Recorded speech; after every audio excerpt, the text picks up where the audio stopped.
Welcome to the BiggOh Wrap-Up, hosted by your boy, BiggOh, Hologram, and Midmo's Mark and the rest of the BiggOh family. Grab your beverages and your snacks. And like BiggOh says, if you got it, spark it.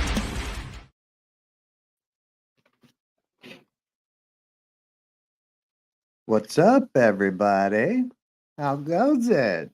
This is the What big old goes wrap down, up. ladies and gentlemen? Welcome to the Big O Wrap Up. You already know who it is. It is your boy Big O, and right Big here O. and right over here is my bro from the Mo. It is the host of the Coat and K Fave, the mid-most Mark Jeremy. What's going on, my bro from the Mo? How you doing today, bro? Well, not too bad. Just kind of hanging out on this dreary Thursday afternoon. It's been kind of on and off raining all day. Kind of dreary, but it's all right. Yeah, it's one of those gloomy days, but if anybody knows me, these are the type of days I thrive on.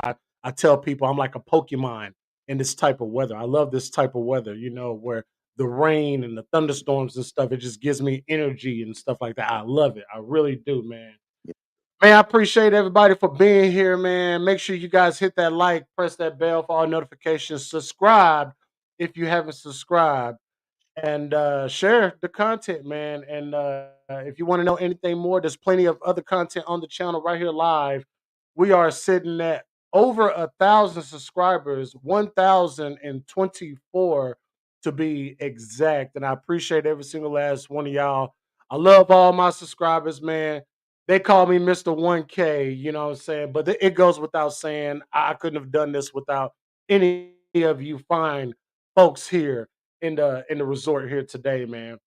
Uh Shout outs, you already know JD, Jesse, Ticket Drew, Rob, Hooligram, man, the whole Bebe family, the whole OTS, TSP, Dr. Evil Genius, Mrs. Evil, the GOC of the IWC Guardian, man. He will be with us relatively soon. All right, awesome, awesome, awesome. Love every single last one of you guys, man. Thank you guys for being here and supporting the channel. If you would like to donate to the channel, I don't have super chats yet, but hey, I'm getting there closer and closer. I'm getting there. But you can always hit the Cash App down at the bottom, scrolling on the link as you see scrolling right below you. But it's not necessarily the only thing I really require is that thumbs up. It will really help us out in the algorithms and help the channel out there. Now, today we actually I do have a couple announcements. Um the reinvise of the retro rewind is now officially called DNR, and the first relaunch will be on the 28th for WrestleMania 13. And right after that, uh Rob is going to do WrestleMania 14 right after my stream that Sunday. So you guys are going to get a double dose of the Bebe family on the 28th. Hope you guys be ready for that. I think Rob is going live tonight with a retro throwback of his own, ECW 2006 One Night Stand. And Rob has been trying to get back on the good graces of us guys. You know what I'm saying? I think we deserve to give him a little bit of credit. Especially one mid mo right here. He's definitely trying to earn that title back. So shout out to Rob, man. Keep going, man. Shout out to Scripps, who's in the chat right now. Scripps Wrestling Federation. Make sure you guys go subscribe to him. He's taking off. He's Shout out doing real scripts. good. The production is getting sharper with Scripts. Hey, listen. I want to know, how do I sound? How do I look? You know what I'm saying? You see less lagginess going on, right? Told you I won that cage match, right? With AT&T. They couldn't handle me. They didn't want the smoke, and that's all I got to say. There's Rob. Rob is in the chat. Is in the chat right now. What's going on, bro? Appreciate everybody for being here, man. But shout out to Yo. Kratos. Appreciate Kratos being here, man. Yeah, I got it. Um, but yeah, we're gonna have a I little have fun my talk assertions about that, but I'm gonna leave them off of the air. about. Oh, Rob is at work. Okay, well, don't hurt no kids. Don't let them kids take you out for another 3 weeks, man. We got to have you around. You part of the family. We got to have you around. Updates. All right. Updates is what we need as part of the Bebe family. Got a few things I want to talk. Okay. Got a few things that I definitely want to talk about. Torn pectoral muscle. Had surgery. Now it's just a road to recovery from here for Matt Cardona. Want to talk about Tony Khan opening his doors to possibly Nikki Garcia, aka Nikki Bella, and also want to talk a little bit about Sheamus. Sheamus actually tweeted today, and I'll get to that in just a That was fucking gold. That tweet he DNR put out was for dinner gold. and wrestling. Dinner and wrestling. RASSL. Wrestling.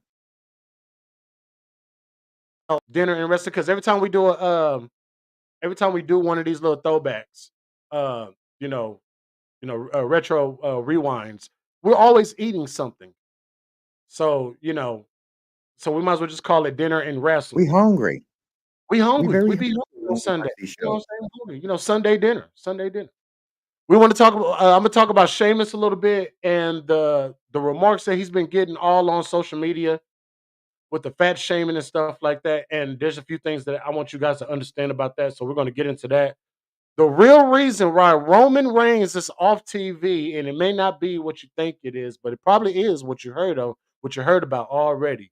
He is definitely filming a movie, and he's going to be off TV for about at least all the way up until I said Survivor Series. Some people said SummerSlam. Either way, it's going to help start the. I mean, SummerSlam would be logical because you got to get some time built for that civil war between OG Bloodline versus New Bloodline. So I understand that. I definitely understand that. And Leo Rush, I definitely want to talk about Mr. Leo Rush. Blackheart Leo Rush is what he's being called, and he's doing some amazing. He's doing some amazing things on the stage, man. And listen, if Tony Khan or Triple H is not looking at him right now, or maybe even later on, I don't know, because what he's doing is absolutely amazing, and we would definitely talk about that. Of course, I got a little tidbit. I'll go ahead and start off with this tidbit right here. Start off with a little bit of AEW news. Congratulations to Ruby Soho. She is pregnant. Ruby, Ruby, Ruby, Ruby Soho's pregnant. And that's cool. Whenever superstars, whenever things like this happen for athletes and stuff like that, you just might as well go ahead and celebrate what they've done so far as their accomplishments, no matter where they've been, though. But congratulations to Ruby Soho and Cool Hands. I've always He been gonna be a a fan of daddy. Ruby Soho, and back when she was Ruby Riot, I've always said she had something about her that was just sexy, and obviously Cool Hands understood what I saw, and he did the deed. So congratulations to those two, man. That was pretty He awesome. shot up the They actually club. aired that. They actually announced that right after Dynamite went off the air. So again, congratulations to those two. And the last thing we're going to talk about before we get out of here will be the predictions for AEW Dynasty. I have the full card right in front of me set up. We have some bangers ahead of us this weekend, guys. I know the Mid Mo is going to be there. Kratos is going to be there. I know Kayla's going to be there. On And scene correspondent.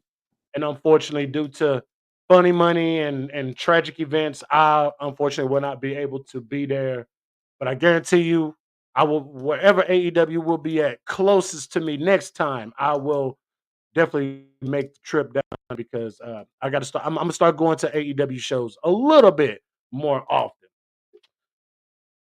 We're gonna start off here, and matter of fact, I am going to be the humble host. My bro from the Mo, what would you like to step into first? I'm gonna give the floor to you. The fat shamers. Oh, you wanted to? Oh, Yeah, Sheamus and the fat shamers on X. oh. You want to talk about all these these goons and these clowns. All right, let's Fucking talk about. idiots, man. Like the Oh, second they open their mouth, just fucking nonsense. mm, So mm, mm. Seamus, as we all know, has been dealing with spinal stenosis for the last several years. Yes, It's finally come to a head, and he had his operation not too long ago. And he's been sitting on his ass recuperating, he has. and regardless of conditioning and all of that, he's ring ready. But no, he's in a little worse shape than he last was when we last saw him. And big fucking whoop, he's gonna get better. He's gonna lean back down. We're gonna see him in better shape soon. It's just a matter. Everybody's crying. Oh, he doesn't. He's a shell of his. He was a shell of his former self. He's not. He's not anything like what he used to be. He's still a big fucking guy. What do you want? Still kick your ass too. Yeah, I, yeah. I I'm not And fucking with Sheamus. I don't care how big he is. I'm not fucking with Sheamus. oh no, no, that he will put the hurting on anybody still, regardless of whether he's out of shape or in worse shape than he was before. But all things considered, I think everybody just needs to chill the fuck out Chill out. about it because it's And not people doing are not anybody anything with it. yeah, and people are not understanding the meds that he's probably taken after the Mhm, surgery. After the mhm, it bloats you up. It makes you bigger and mhm. stuff. Once he's off his medication, you'll see that weight just slowly disappear. He'll be back to the way he was last year. So Mhm. like my bro from the most said, everybody needs to chill the fuck out. Relax. Exactly. He must get back to his original self in no time, and you guys are gonna be like, "Wow, he shed that extra weight off pretty fast." Yeah, I mean, he was on meds, so just calm down. Sheamus will be back to looking like the Celtic warrior that he is. But right now, I Sorry. still wouldn't fight Sheamus with shit in the world. Fuck all that. He still will hit you hard. The man is from Dublin, Ireland. All right, you guys are crazy. Calm down with that. Um, No, it's just it's kind of heartbreaking to yeah, see how many fans just don't either understand what that kind of situation does to the human body, yeah, even just the meds that he's been on. Uh, no, absolutely. Hell everybody's so wound. Oh, he's so much. He's fat now. He's not lean like he was. Like I don't get it. Well, why don't you guys? That's just the problem with the casual audience. They don't know. They don't understand like we do. We research this shit all the time, so yeah. we're Mhm. gonna know. Otherwise, like everybody who's half-assed, who has a half-assed personality on Twitter knows what's going Mhm. on. But at the same time, there are so many people who barely get on and they're like they see Sheamus like, oh, let's do a once in a while tweet about how fat Sheamus is. And, like, the Like, the guy just came what are you back. trying to He accomplish, just came back, besides and making yourself look like a moron? right.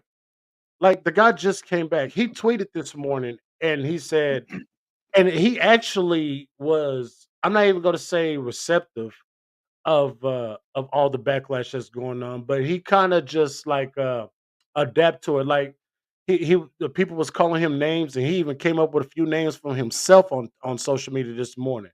But he even said that, that he came back, WWE called him back a little early than when he was supposed to.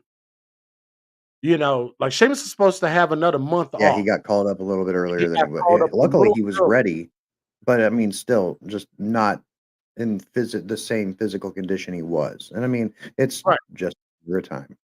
right. And they say they need him to come back. Now they might have him on a somewhat of a light schedule right now, but it was the Raw. It was Raw and stuff. They're just trying to get him ready for the draft. So, and I understand that. But that doesn't mean that, not everybody's gonna come back in physical peak condition. Even Sheamus admitted that, hey, the gym just kinda went off his mind. But when you have surgery like that, your nerves and stuff are so weak. They're so weak that, like, if you try to lift anything, and I've had surgery on my knee. In the moment I try to, you know, lift my knee, I get the shaking and stuff. The nerves wasn't fully there. So who knows how his nerves were going into that match on Monday. they could have been shooken up and stuff. You know what I'm saying? They could have been just good enough for him to get through that match to have a Exactly. little bit of activity and stuff like that. Maybe he can go actually do some workouts and stuff, a little bit light workouts because he just came off that surgery a little while back Well, and ago. But even then, the nerves, yeah, it like takes a just while to heal. The nerves the takes a while. physical nerves, but then Yeah, the mental nerves as well, because he hadn't been in the ring in however long in front of exactly. fans. So I mean, that's going to also carry a factor. Um, but yeah, I really think it's just a matter of time. It's just those pre-match jitters and Mhm. um, whatever situation that he is health wise. If he wasn't ready or healthy enough to come back, he wouldn't be back. He wouldn't be So, back. Correct. and let's just take some solace in the fact that he's back and that we will slowly start seeing, if not quicker, who knows? We'll start seeing him shed off these extra pounds that he's put on, and then we'll be back to what we remember him as, hopefully. But I mean, nonetheless, he's back. Let's just be happy he's back for now. And the thing is, he's going to shed them pounds so quick. He's going to shed them pounds so quick because if you watch his YouTube channel, Celtic Warrior Workouts, Sheamus is is a machine He's no slouch in the when gym he's out at there all. working with these others. Absolutely not. Them pounds are going to shed so fast that you guys are going to be like, wait a minute, just like a couple months ago, he was as plump as a plum. And all of a sudden he's back to this chiseled physique. Like Sheamus is going to get back in physical peak condition.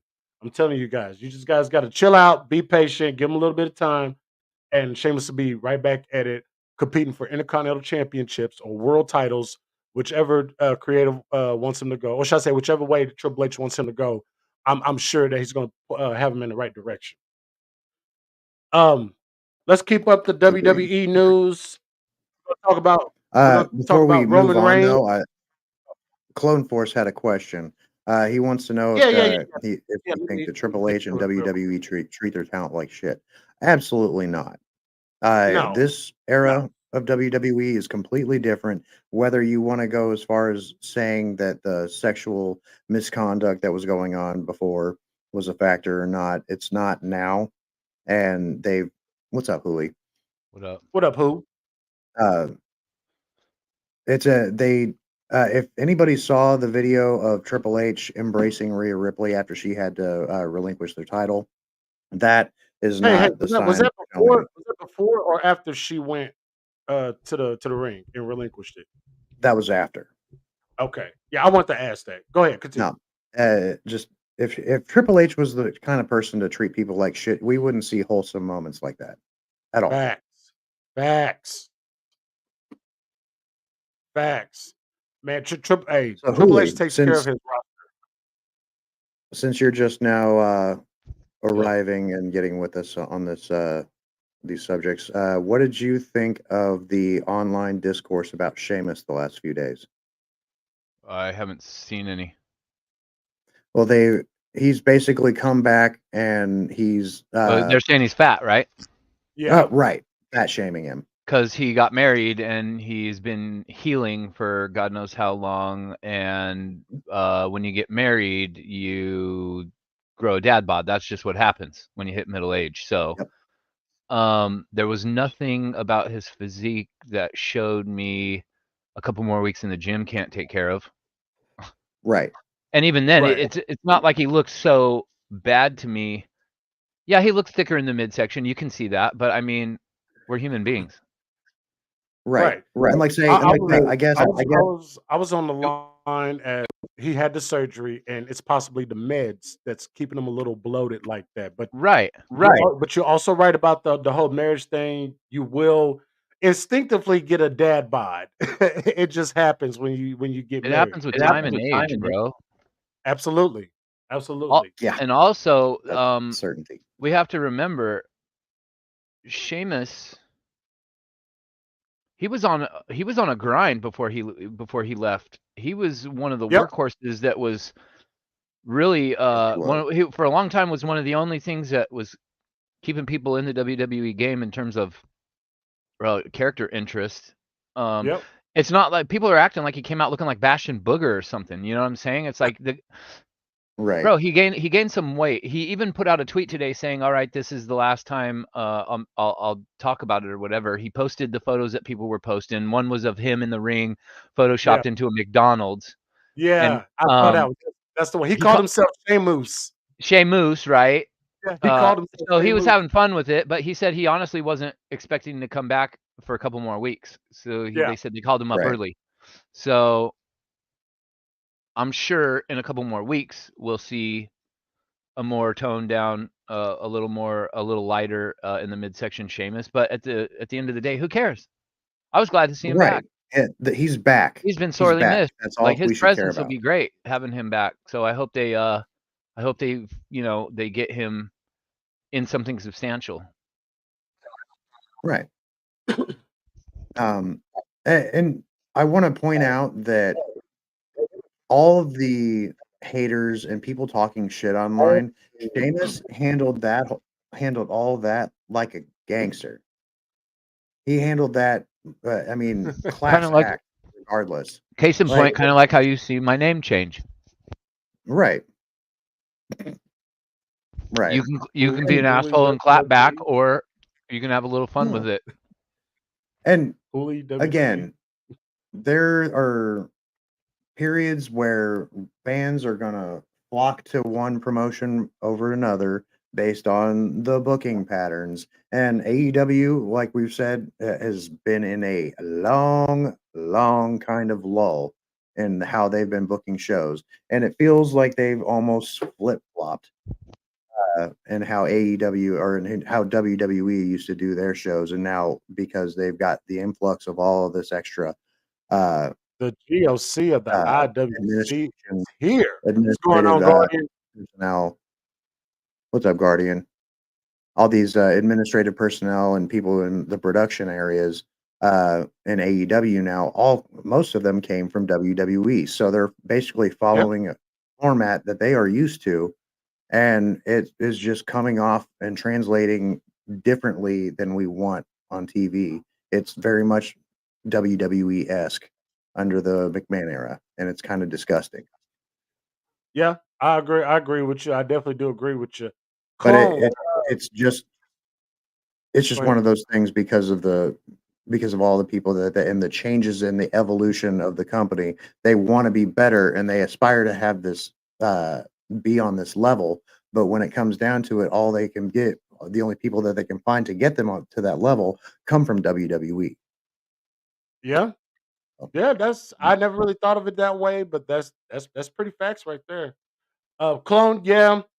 I love JD and I love Jesse and all that. I don't agree with everything that they say. Sometimes I just feel like half of the IWC is still stuck in the Vince is still in control mindset. And they think that, just because, and we all were so used to hearing that Triple H is just a figurehead. He's just, a figurehead into the company, somebody to take the blame and stuff like that. And at first, when Vince was running it, yeah, absolutely, Triple H was somebody that was taking the blame for whatever Vince fucked up. But nowadays, I think Triple H is doing right by the roster. I think he's doing right by the company. I think he's doing right by Ari Emanuel and Nick Khan. And everybody loves Triple H. There is nothing, the way he treated that roster in NXT, he's going to bring that same love and affection to the main roster. If you would have asked me if Triple H took over about 6 years ago when I felt like he was supposed to, would Adam Cole be in AEW? No. Hell no. Would No. be in AEW? Would John Moxley be in AEW? Nope. Moxley might be. Yeah, I don't know. Mox is a wild card. He's the outlier. Well, yeah, he might, yeah. But I think Moxley would have a harder choice of choosing where to go. He would have been torn between the two, definitely. For I sure. think of Jay White if this was a sure thing, 2-3 years ago. I think Jay White would have been there. I think you might have had some other indie talent would have showed up there. I really do. But because of the stigma and the cloud that was Vince McMahon that was still looming over WWE, that just deterred people away to go to AEW. Well, then what begs the question is what is causing the difference? Is it Well, WWE? Is I've it got the fact something. that Vince is gone? Is it the booking? Is it all of the above, or is it Yeah, just that AEW sucks now? I think it's I partly mean, because there's a Vince lot of is different gone, factors that you can. and I think it's also partly now that we know that TK is afraid to stand up to his talent. Oh, yes. I think that Jeremy alluding to the influx of hiring of former WWE backstage writers, what have you, that worked under the Vince regime for WWE, because Tony is not willing or able to maybe voice his opinions about things as much as he maybe should. We're now seeing very similar booking and very similar, like AEW is taking on this very similar Vince era type of feel, and I think that's because Tony Khan's not putting his foot down. He's deferring to the people that he's hired to do this job. They're doing what they were trained to do under Vince, Absolutely right. and with Tony not coming to them saying, "Hey, this is not what my vision for the company was. We're directly being what we set out to be the alternative for. It's- You have this problem." So I Get think him, Holy. it's Get him, Holy. Tell that's the what I truth, think is Yep. Holy. going on. In a Tell 'em like nutshell, it is, 'cause that's that's what I've been he just saying. explained my point perfectly. That's And it's exactly what blatantly I've obvious. been I mean, saying. it's all playing out on TV, and it's easy to see. Yes, like I don't get it. You're not the alternative. You're starting to become exactly like WWE. Where's the identity that you guys had a few years ago? Where is it? TK, come on. But man, AEW that's is going through a little bit of an identity crisis right now. Yeah, it's very much. It's not a little bit. It's a lot of bit of an identity crisis. yeah. Like say they don't need just the fact that they have all these extra WWE ex WWE talent coming in does not mean that they can't be the alternative. What makes them the alternative is regardless of who they have is how they're using them differently than what the other place was. Your booking determines if you're the Exactly. alternative. But you're being WWE 2.0 AEW. We don't need that. Hey, can we please get Mercedes in the ring? Please? Yeah. Where the fuck is she? Please. I'm She's too tired of busy waiting. changing her weaves out. I mean, she's definitely got some she got She some got a different. time. She got a definitely different wig every show. She'll have a different wig yeah. on Friday than she had on Wednesday. It's I think it's she's it's been a traveling ridiculous. hairstylist. This I did not want to see Mercedes on AEW to be a fashion statement. I want to be a competitor in the ring. Yeah. That's my whole thing right there. And we have to wait until Double or Nothing. Here's the Deanna Purrazzo didn't have a problem leaving TNA, stepping right into the ring, which debuted on AEW. here's the I don't theory. think Now, no. Go ahead, go Julio. ahead. Julio.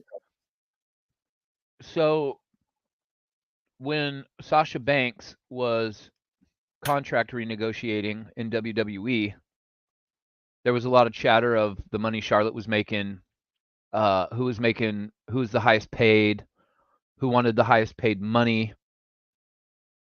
I believe Sasha Banks had grievances because she wanted to be compensated more than Charlotte, if not equal to Charlotte.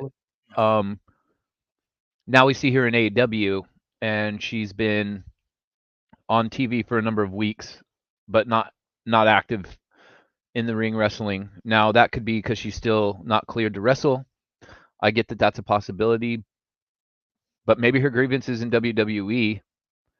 The comments Triple H made the other week about talent choosing AEW because they wanted a lighter schedule and what have you, not so much time on the road, what have you, more time with family, what have you. Again, everybody ran with the ball that he was talking about Will Ospreay, and he very well may have been, but he didn't specifically say any names. How do we know that a Mercedes Moné wasn't factored into those comments. Maybe she was asking for an egregious amount of money and also asked for less time on the road, wanted a lighter schedule. We don't know that. But the way she's been being in AEW right now leads me to believe that she's perfectly okay with not wrestling right away.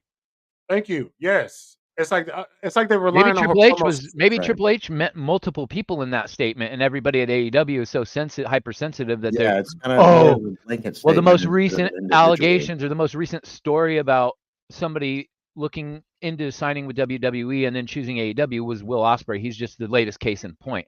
We don't necessarily know that that's Right. who Triple H was putting on blast. I think very much a part of me feels like Triple H's comments were also talking about Mercedes Moné. Oh yeah, absolutely. Talking about doing the Yeah. Pat McAfee show WrestleMania weekend. I'm assuming. I Yes. remember. Oh yeah. Well, and it makes sense. It makes sense for him to have been talking about it and referring to it more of a blanket statement for multiple talent that have either Right. turned down He was just WWE or generally they have turned basically down saying, if you're because of young in your whatever. career and you come at me trying to get here and you in your interview process go, yeah, I want the pay of a CEO, but I only want to be part-time and I want my own parking spot by the front door, and you're asking for this, that, and the other My thing. name on the fountain. Yeah. Triple H is like, miss me with all that shit. Go get your job somewhere else then. Like, if you're not coming in here, like, even like fuck a resume, even if you don't have the attitude like I'm here to bust my ass and grind, what do you need me to do? Triple H don't want you. Yeah. And that goes for anybody. That goes for talent that he's If you're had not in there that isn't immediately formally asking there. them how high do you want me to jump, then you're not for them. It most definitely is about the grind. Like I mentioned a few times, WWE got this And it ain't for this everybody. show on Roku, and I mean those football players like Caleb Kelly, former linebacker at OU, he's actually tried out for the WWE. That's what he's on this show that I'm watching and everything. You got people from the track and Texas A&M, Tennessee and stuff. Bianca Belair knows a couple of them and stuff from her days and on track. And and they tell you at the beginning that it's about the grind. It really is. They tell you. Matt Bloom said that in one of the first couple episodes that this company is about the grind. You're going to be on the road a lot. You're going to exude a lot of energy. You got to go out there in front of millions of people overseas and everything. You have to grind in WWE. Maybe AEW is not as, I'm not going to say committed or dedicated because clearly they are, but maybe they're not Otis, all about the grind. Just more of the fundamental portion of wrestling. can I piggyback off of that Go real ahead. quick? ahead. We have to remember too, Tony Khan is working with house money. He doesn't have to Yeah. go through specific channels that somebody that's in the position of hiring people in WWE has to go through a certain protocol because they're hiring for a corporation, whereas Tony Khan's pretty much personally hiring people himself. With that being Yes. said, there's a lot of money going around the AEW side of things when it comes to enticing talent to want to work for them. Will Ospreay in his promo said he's traveling back and forth weekly to London on Tony Khan's private jet. So they're not even having to go to the airport and deal with fans at 3 a.m. They're not flying commercial airlines.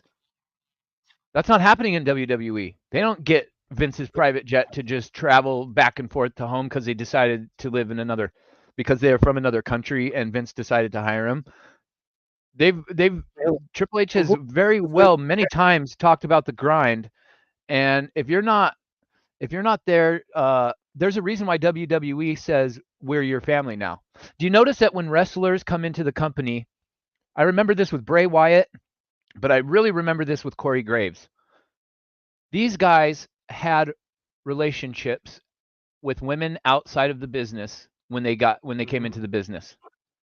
Yes. Within a short amount of time, we see headlines that they're getting divorced, that they're going through some drama in their marriage, and next thing we know, they're paired up with a superstar. Why do you think that happens? Because WWE literally You have to be, you basically, if you have a wife and kids before you get to WWE and then you make it there, you might as well already have the divorce papers Yep. in place, because WWE is not going to take kindly to the fact, they don't like when a wrestler tells them, oh, I need to do this, I need to do that for family time. WWE, once they hire you, they expect that you understand you're their property and their family now. Right. So if Absolutely. you don't make the almost like the company military. every single thing you do, eat, breathe, and sleep WWE, you're probably not going to get the push you're seeking. You're probably not going to reach the level of superstardom that you're seeking. And that's just Yeah. And how it goes. yeah, It's a testament to how strong AJ Styles, of all people, his marriage. He's one of the few people who has actually maintained his single marriage for Sami Zayn. I don't know Sami how, a Zayn. long time. Sami Zayn's Sami Zayn, family has yeah, been there's another one. involved. Yeah, Kevin Sami Zayn's Owens. There, involved. like I say, there are certain ones, but I mean, they already are under. Okay, this is obviously what you want. This is your dream. Okay, these are. Luckily, they have ride or dies, and that's all. That's what every man needs, is a woman to be his ride or die. Absolutely. And otherwise, yeah, what Hooley said. If you're going into WWE, you might as well already have the divorce papers drawn up, just in case. Say goodbye to the wife and kids. Yep. Get you new ones. I'm not really advocating that. I'm just saying that's the mentality that WWE operates with. Yeah. Yeah. Proper context. Right. But and that's all true. That definitely is true though. So, but regardless, everybody deserves a little bit of love. But you're right. If you already with wife and kids before you get into the E, yeah, you might as well go ahead and just have a lawyer on standby whenever you get called to the pros. All right, let's keep it in the WWE family. Roman Reigns is going to be out possibly till SummerSlam. He is filming a movie. It's called Good Fortune. And from what I know, it has Sandra Oh in it. It has Seth Rogen in it. And it has John Wick, Keanu Reeves. So I imagine that That this picture that was floating around Twitter yesterday, he looked like, with the women sitting around him and he's sitting in that big throne, he looked like it looked like a modern day version of Scarface to me. It looked pretty cool. I like or like The Godfather or something. Very much so. It looked and he was wearing something like you'd think Seth Rollins would wear. In my I thought it was a silk shirt. Yeah, silk shirt. I was like, when did they switch gimmicks? I don't get it. I thought it was a silk shirt, and just him sitting in the chair. He has a lady to his it'll be his left, but from the picture is to the right. She's holding a Just title. that first glance take. She's holding a title as if it was Paul Heyman.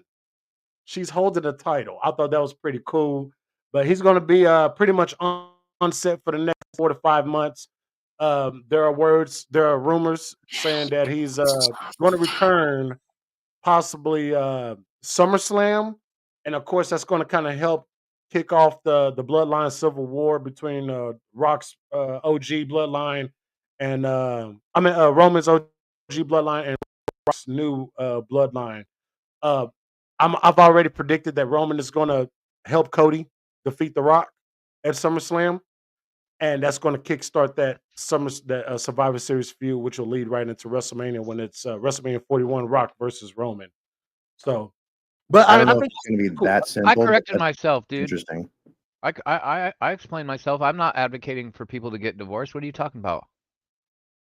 It's not my view. Yeah. I was explaining how. No, that's not my view. Hold up. That's not my view. Don't put words in my mouth like that, dude. I said that's how WWE sees talent that come in with a family already established. Yes. They make it very hard on. They make it very. They put a lot of pressure on the wrestler to make their life all about WWE and not prioritize their wife and kids that they have at home. And you can go through years, you can go years back through all kinds of interviews and hear wrestlers allude to that. That's not a secret. Whether you were kidding or not, like say it was taken Oh, I out know of you're kidding, context. Scripps. I just And want it to be. I just didn't want my comments to be. I didn't want words put in Misconstrued. my mouth because I never said I'm for divorce, and I never told people go out and get divorced. I'm saying WWE looks at you having a family and kids a certain way. So if you're going into the company already married with a family, be very careful. They're gonna try to sway you every which way to leave that life behind, and this is your life now. This is who you're with now type of mentality. That's what I Right. was trying to get at. Now to be fair, I mean, like Jeremy said, you know, we do have a few that have got some ride or dies, some day ones that Yeah, if you understand got that. you a ride or die that understands you're going to be on the road, that understands you're going to Yeah, be having yeah. women everywhere you go, that's understands that and lets you live that life, uh, by all means, you need get you a ride or I die. But mean, in which also, case, a perfect example of this is how Buddy Matthews is dealing with Rhea Ripley in Yeah, her little dum dum. absolutely. Matt So I Cardona mean, and Chelsea Green is yeah, another one. So, but yeah, that absolutely. So it goes hand in hand. It definitely goes hand in hand. Um, shout out to you, before Guardian. I before that, appreciate you, brother. oh yeah. Let's oh and Hooli is not advocating people to get divorced. We don't do. We no, are a loving family over here. We no. don't We do were just explaining My the name is dichotomy. not Paul Heyman. We were I'm just not an explaining advocate. the dichotomy of how WWE is, or maybe not the dichotomy, but just how WWE isn't necessarily conducive for long term marriage that doesn't originate from inside the company. I mean, Hey, if you we're know what? looking at who is basically running the show right now, he's a company man. Why? Because he married the boss's daughter. Clone Force, you can disagree, but somebody just was in an interview. I saw it on Twitter like 2 days ago that directly said WWE told them we're your family now. So you can believe Yeah, whatever you want, but yeah, I'm not necessarily saying that WWE does this with every star, but there are stars, there are people that have come in and out and gone from that company that have been on record as saying WWE, they felt like WWE was trying to force, whether it's making your schedule such that you don't have no time to get back home and see your family and kids. There's a number of ways WWE can subtly go about things without looking true. blatantly obvious about that is what they're doing. Very. I mean, yeah, that's very true. You know, they'll do I it. mean, it's not. They're If you're doing it Roman to Reigns, avoid, you're lucky. You get you to know, have your wife and your kid probably travel with you, but not everybody gets that privilege. Like there's a pecking order, there's levels to it. So depending on yes, where you fall in the food chain, uh, at whatever stage of you're at in your career with WWE, not everyone's going to get the same treatment. So right. Right. some Like people are I going to be believe, allowed to like travel with their family, and some wrestlers aren't. they will put stories together for TV to kind of push that agenda. Now I know they did it with Vince McMahon. I know they did it. I don't know so much about Triple H and stuff. Yes, he did marry the boss's daughter, even though he was dealing with China at first. So it was still more like, you know, he Well, just I went from mean, one person to another in the what company. they do on TV, look at what they did to Rusev and Lana. Yeah, Rusev and Lana, Look at what that they did to Matt Hardy and Edge and and Lita. Lita, Edge, yeah. So like they'll Yeah. put it in the storyline to kind of hide it in your face per se. Yeah. You know. Yeah, look, Bronson Reed and his wife and stuff, Wait, what like I happened with understand Bronson all Reed? of that. Like I understand all of that. Like I think Bronson Like Reed. conversation. No, Go the ahead. Go ahead. conversation that we were just talking about having, like WWE is your family now, like that they Yeah. have on the inside. Like there's every bit of reason why we should expect that Jade Cargill, who already has a family outside of the company and has Hmm. had one for a long time, Hmm. she was probably given that a similar kind of speech about like we're your family, so either your family tags along or what, like we need you like at our beck and call. Yeah. So like you need to handle your No, family the way that is I'm not best suited saying when for like them. a wrestler joins the company, the WWE goes, "Oh, you've got a wife and kids. You're going to have to leave them behind." Of course, they're not going to say that. But Right. Right. They just take put case in standards point, of Corey what they Graves. expect. Corey Graves had a wife Yes, he and did. kids when he Yes, he was did. commentating for NXT. Yes. He got called up to the main roster. Shortly thereafter, you're hearing stories about he's had an affair with Carmella or whatever we heard back then. Not Yes. quoting, paraphrasing off of memory. I could be way off. Mhm. Next thing you know, he's getting divorced from his wife, and now he's married to Carmella. How do you think something like that happens if the company you work for, that you're spending all of your time working for, traveling with, when you get hired to the WWE, imagine going to your job, Otis, every day and never leaving. And then when you leave the building, you're leaving the building in a car with all the people you work with, going to spend the night at a place with all the people you work with, going to the airport with all the fucking people you work with. Like, you can't ever get out of the bubble of your I'm at work 24/7. Right. That life cannot just, all you got to do is like use your brain for a second. That life can't be for everybody. Sounds And like the life of a a lot of people Scientologist want to be too. rich and famous, and then they get into a position where they're about to make that happen for themselves. Well, then you got to choose. Like, are you really about this life? Well, now you find out. You fucked around. Now you find out. Corey Graves Yep. clearly was about that life. He transitioned. Bray Wyatt was about that life. He transitioned. Some of the wrestlers, like a Will Ospreay, said, no, I don't want more time away. I don't want a company to own me per se. Like, I'd like to have a little bit of say so and a little bit of off time to do things with my wife and children. So I'm gonna go over here to this company. Now Triple H has to spin that. He's got to make it seem like, oh yeah, if you're soft and you don't want to embrace the grind, then I don't want you here. That's not necessarily what Will Ospreay said. But you can't fault the guy for wanting to spend, not wanting to be on the road while his child is growing. True. And that's very And you true. see doesn't what mean he's Hoolie's a- saying right now. What Hoolie's saying right now, he loves WWE, he loves AEW, at least what it was, but right now he's being realistic as far as what the company and what that business expects when you are of that high caliber performer. So I mean, it just comes down to that. Yeah. Now, Yeah. to Clone Force's point, Nice. Triple H is different than Vince. So maybe Triple H will give more leeway to the wrestlers and let them have more Certainly family. hope so. Vince was like, Vince was a dictator. And Absolutely. Vince let you know that he owned your soul until further notice. And if you went against the grain in any way, shape, or form and caused too much of a problem, you were blackballed. So those were your two options. And he was unrelenting. He was like a pit bull. If he was convinced you of can something, only you weren't imagine going to all the convince him to change his mind about it, and it was what it was. I think Triple H is a little more humane. He's a little more in tune with the times. He's not archaic in his way of thinking. He's the perfect linchpin for the new generation and what's going on currently with the new state of wrestling.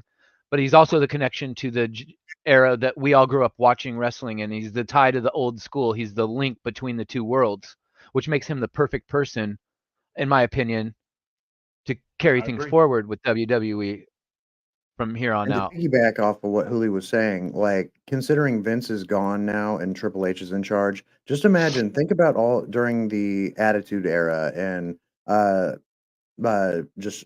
maybe the Ruthless Aggression Era and all the wrestlers that we saw who actually kind of caught our eye but never had any traction and then just disappeared.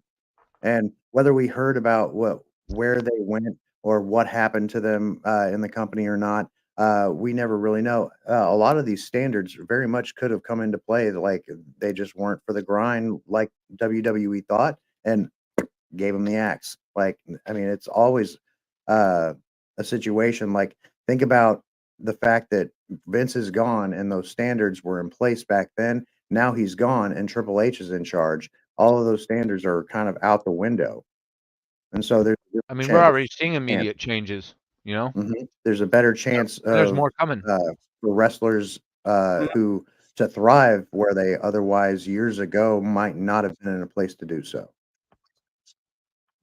And another thing about the difference, because, and I mentioned this, like, you can definitely see the change that's happening. Like, you ever notice that all these Vince McMahon isms is starting to disappear? Yeah. Like, you can say professional wrestling on TV again. and it's That's great. probably You been have, my favorite change so far. Is we can yes, say you belt and belt professional wrestling again. Yeah, the verbiage, yeah, the everything verbiage that's back, changed that baby. way. That's definitely positive. So, but I've been saying this for the past couple of weeks. I think Tony Khan needs to do some simple adjustment to get back on track, and Triple H basically just needs to keep doing what he's doing because WWE is as hot as it's ever been over the last decade right now. So I'm excited for where both companies could excel at, but it all depends. It's just how you go about it. You know, AEW just possibly went through their most ridiculed week that they have ever had. You know, and Yeah. with John Moxley coming All back I'm as a gonna new say, world champion. Hang on real quick, Jeremy. And with John Moxley coming back as the new IWGP World Champion, he did kind of give somewhat of a little rah-rah speech on Dynamite, but he went. See, that's what I like about John Moxley. He said what he had to say. It didn't have no effect on what Edge said a couple weeks previous the week previous when the bullshit started. But John Moxley came back out there and went about business as should. He didn't cry and whimper and whine about all of this, about all the banter and back and forth between CM Punk and the Elite. He didn't. He said a couple of things and he went right into the business with the Callis family, which the Bebe family is better than. All right. So I love that aspect. John Moxley is the face of AEW. I It's agree. not Will Ospreay. It's not Kazuchika word. Okada. It's not Osprey yet. No, It's not. it's Well, not yeah, it's not Osprey yet. Ospreay. No, but he's definitely a rising face in this I think company for Osprey certain. is the goal. Yeah, he is the goal, but But it's he's none not yet. of them. It's none of them right now. It's not even Mercedes Moné. She hasn't done nothing to become the face of. She hasn't even done nothing to get in the Mercedes hasn't rankings. done anything to be the face of the company In yet. the fucking rankings, she ain't done nothing to get in the fucking rankings. But the way that I'm looking at it, from my, yeah, well, yeah. What? But the way I look at it, John Moxley is the face. John Moxley is the What just face of happened? AEW, and Brian Danielson is a close second to be the face. If I were to have any one of those guys to be the spokesperson for my wrestling company, I wouldn't have nothing to worry about. John Moxley is going to do everything he can to keep AEW afloat. It's not going to be nobody else. Maybe Will Ospreay, maybe the Bucks and Okada, you know, maybe even Hangman. You know, sorry, Julio. I know you don't like Hangman. I didn't mean to say his name. That clown, that cowboy clown. That's why I'm gonna call Thou him a shalt cowboy. not be named. But it's John Moxley. Him, Cowboy I Brian crap. Daniels. fucking Voldemort. They're going to be the ones that's going to keep AEW up the best that they can, and maybe even MJF until he quits caring. But that's it. Well, and here's the So thing. Jen, what up, Can, Jen? let what's let up, me just Jen? say this real quick, and you can keep going. What's up, Jen? Um, in whatever kind of defense of TK, like even though I'm very much on the side of his behavior lately has been reprehensible. Like you can't, Right. I'm not even against the or guy. He's not yeah, like cut but out for the in his position that he's taken defense, on. yeah, I he agree. had to double down. He had to double down, but the whole idea of the different or the idea of ethical situations or ethics in general going into translating into ratings on TV, they don't always go hand in hand and they still work. It's just how you get there, regardless of how ethical, people are still going to tune into that shit because like, regardless, it's drama. It's No one's drama. And people touched were on still this fact. curious. No one's touched on the fact that when CM Punk gave his Ariel Helwani interview, he said Tony Right. Schiavone approached him and said, I need you to do something about this situation, right? CM Punk True. says, wait, you're coming to me with this problem. I'm just one of the talents. Like, if you want me to solve this problem, you're not going to like the way I solve problems.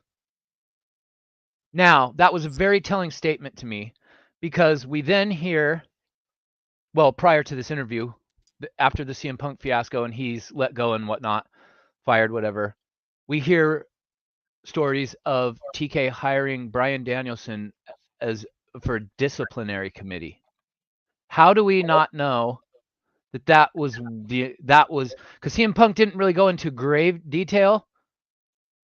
He alluded to the fact, and maybe he was speaking in layman's terms for the common casual fan to understand that, doesn't look stuff up on the internet to know. He used basic terminology and said, Tony Schiavone came to me and said, I need help with the situation. Maybe CM Punk was the original person that was approached to be on a disciplinary committee. And that's why Tony Schiavone went and said, hey, we want you to lead this disciplinary committee of sorts. Go handle this situation. Because it was very odd to me that Tony Schiavone would run to CM Punk and go help when there are a bunch of higher ups in the company that he should have been doing that too. True. Yeah, that Very is true. suspect. You know what I'm saying? And if That is very suspect. Right. I think I think Danielson did Punk a favor. I think Danielson knew Punk had asked for his release and wanted it, and I think they came up with a plan. Maybe not they, but maybe it was talked about, and then CM Punk knew at that moment in his mind, okay, all I got to do is just put my hands on this kid. Was it another conspiracy? Not even a conspiracy, but just that after talking with Bryan Danielson, I'm sure Punk then knew, okay, it's going to look to people like I'm attacking this guy, and I'm not really trying to do that with intent, but I know that if I put my hands on him, they have no choice legally but to let me go, and that's how I'll get out of this company, because they're not going to let me walk willingly. Now that you mention that, Hooli, man, that would be something if Bryan Danielson knew. There's only two people I know that actually for sure would know, and that would be Bryan Danielson, and that would be Claudio, and Samoa Joe, Those would be literally the top 1, 2, and 3 people that I figured that would know that Punk is trying to leave.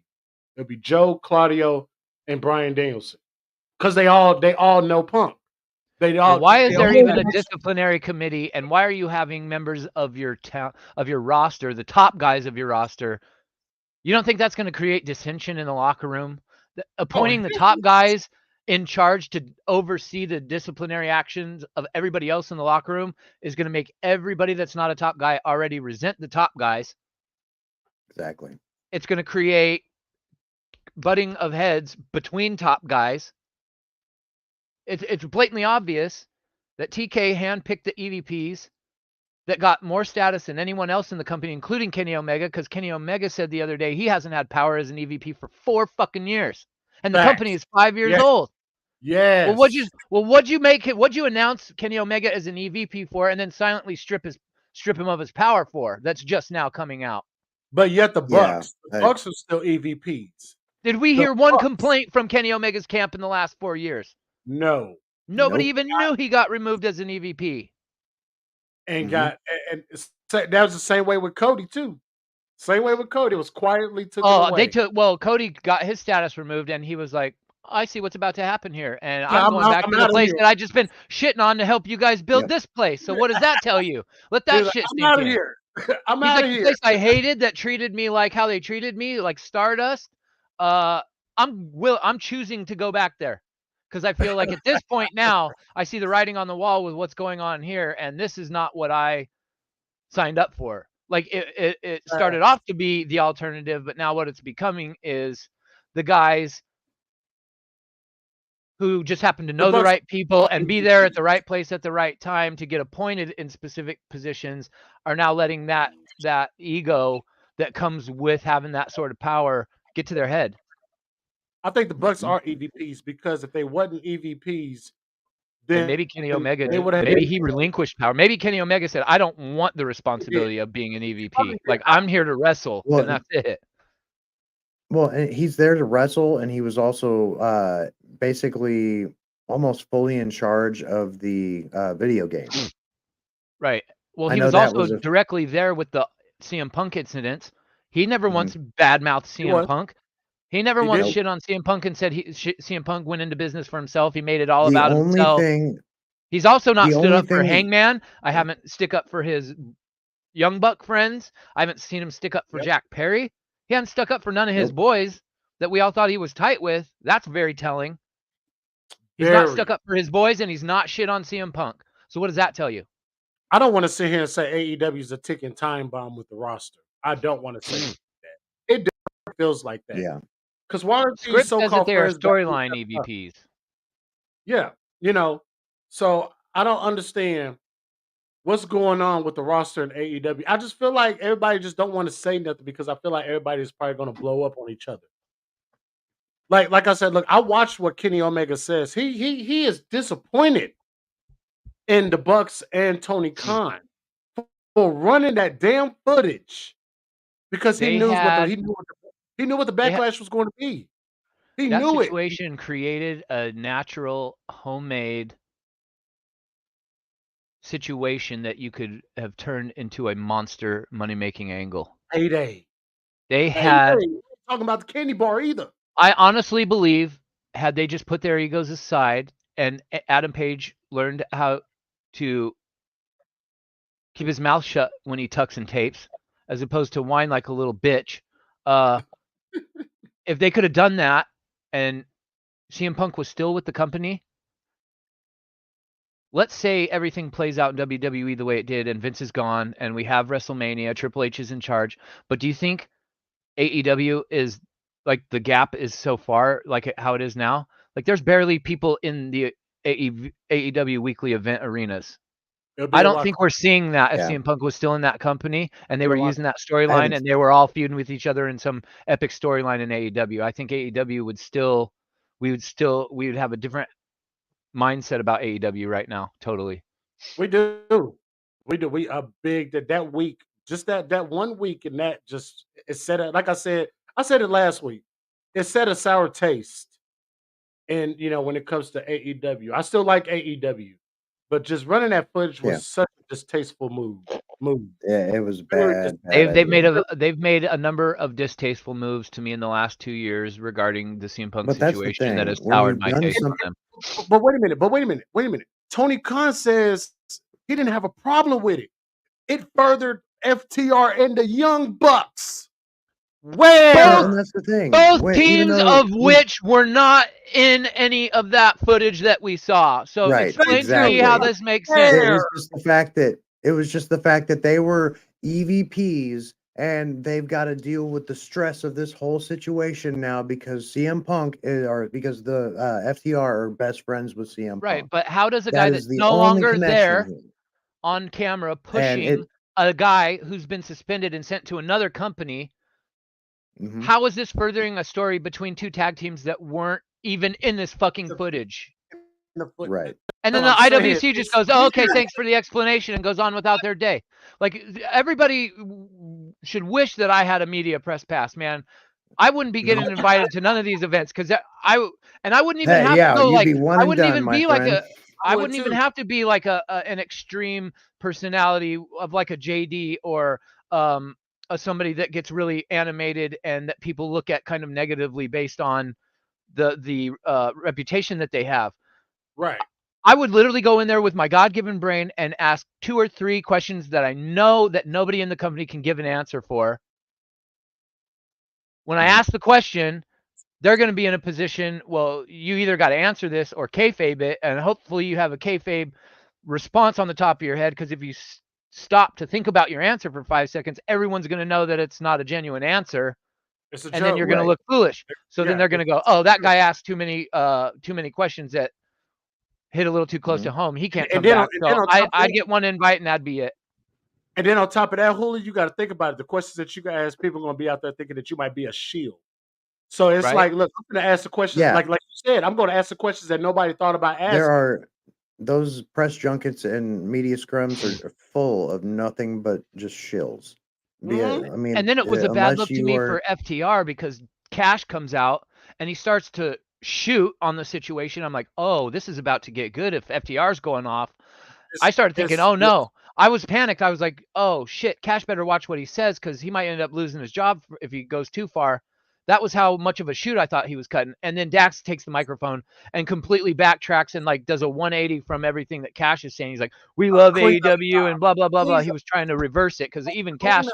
even Dax knew, uh-oh, shit, Cash is going in pretty hard on this promo. Like, well, he and could here poured tell it Cash down they was fed up doubled and pissed down. off. You show something that egregious and where everybody's talking about it, and it just will not disappear at this point. I've got saved video of it on my phone, so I don't know what you want me to do Why about it. didn't FTR just come out and ask one That question? shit ain't going Okay, away. if this is supposed to And help our angle, how is Mhm. this Tony Khan, how is this That's supposed to help that's just our angle with the Young Bucks and we're not in this tape? Thank you.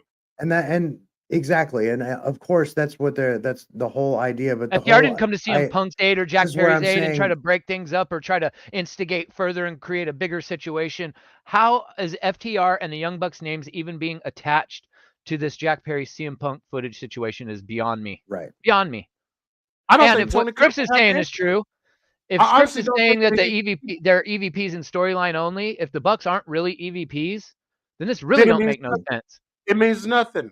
Like Tony Khan tried to clean it up Right. as best as he could, talking about it makes sense. How? When Tony neither Khan of was the deflecting. teams. Tony Khan was Yeah, projecting, and he was his young buck buddies were saying, "Just go out there and put it on us. We'll take the hit for you." that's They pretty had to have much said that what it is. Hell yeah, that's because pretty Tony much Khan what has been like, "Yeah, nah."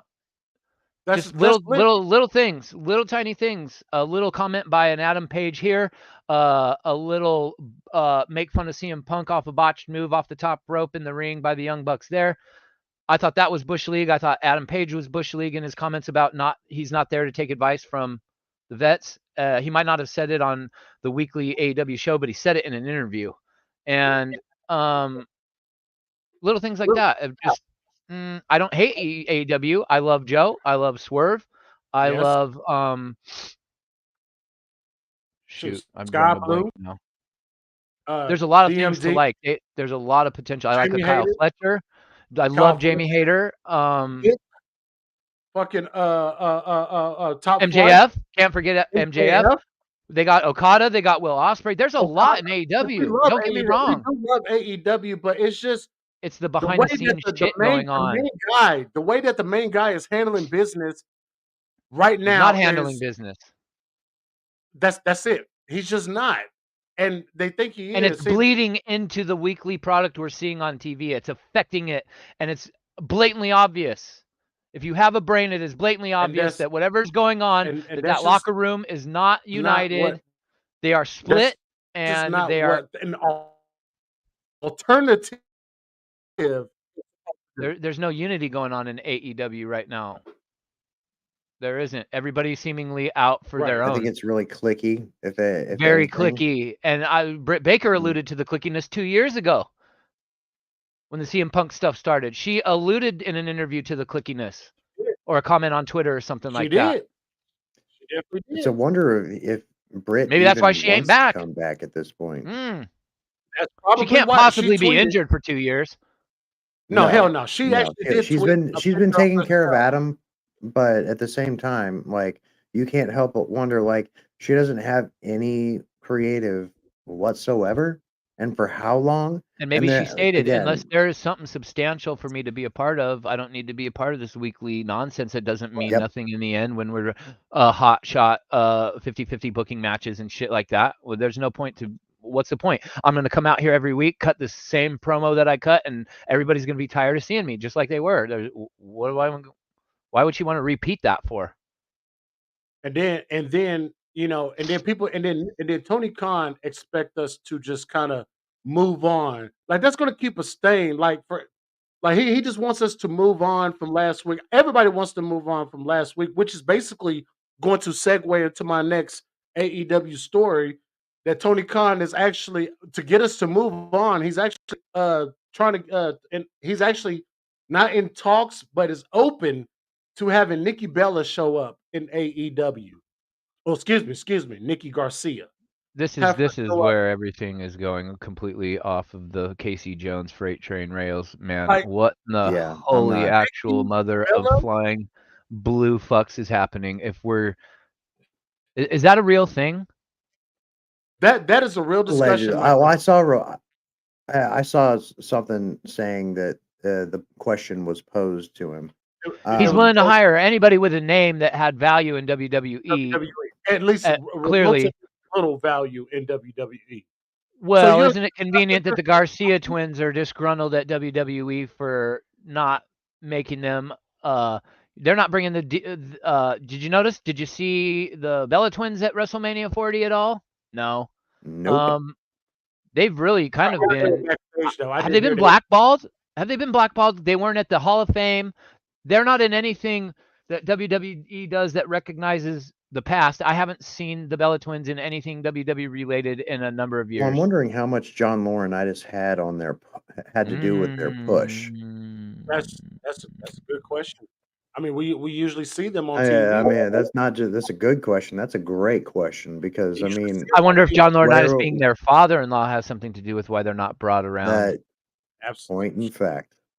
We seen Point them in on fact. TV damn near But every Nikki week. Bella also, they like to drink the wine, them Garcia girls.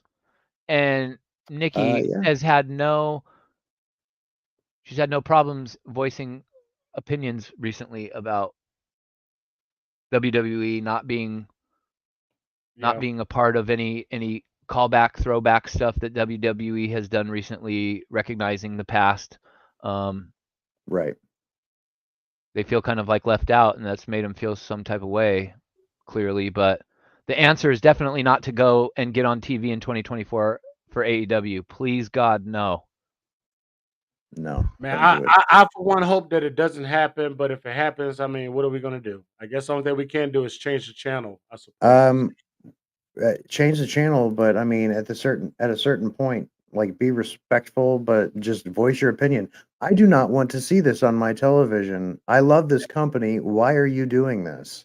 Yes, and it's just Like that, those MJF, like posing those right? questions. There's a way to do it. It's proven Like TK, MJF for real. What are we doing here? right. Like MJF Like is, there you there know. needs to be a Go ahead, certain bro. Go ahead, bro. Oh, go ahead, Hooli. We're good, Hooli. Go ahead, Jeremy. Hooli well, got to take a phone call. Hooli got it to take a phone call. it's just a certain point where yes, it doesn't necessarily matter how many people ex WWE who come in. Uh, it just really matters on how they're booked. But I Mhm. mean, at this point, Nikki Bella was not that great, and I really Yes, feel like the only reason her and her sister, like, all due respect, she I was the feel better like a built. big part of their push had everything to do with John Laurinaitis, and I agree. when he and based on that, you can't. I mean, Nikki. She injured herself. She's injured other people. I can't think of anything directly off the top of my head, but I know it's happened. Who wasn't And it? Who was that? Was that Bree that we used to call Bree Botch, like Botch Bella or something like that? Or was it I Bree? believe so. Or was Bree it Nikki Botch? was never that great in the ring, but they made it work. Uh, They did. like That they Bella. always put them with with other decent partners. But all things True. considered, no, there's just a certain point where you have to see where these wrestlers plateau and make a determination. Are these people really elite? Like, is this really the caliber of performer that we think belongs on this television show? I don't know. Again, Otis, like you said, if it happens, what are we gonna do about it? But I Don't mean, do it. we can. Look No, I do in, not want to see Nikki Bella in AEW. look in I do my not want to see it. eyes. What do you see? Someone who doesn't want Nikki. Don't do it. We do not That want was her good. on AEW TV. We don't Someone want her on who wants AEW to see TV. Nikki. She could be a backstage announcer. That'd be fine, just as long as she's not in the ring. But I know Tony Khan's gonna probably try to get her in the ring, some one way or the other. But if it happens, either you watch or you change the channel. But anyways, we're Right. gonna go. We're gonna take a. I just want to take this little break to remind you guys to make sure you hit that like, hit that subscribe, press that bell, and share to keep your people aware, man. And support the channel, man, because hey, we're taking off. We're over 1,000 subscribers. We're almost there to where we can get super chats and everything. Make sure you go follow and subscribe to Mid Most Smart. The Code and Kayfabe is coming soon.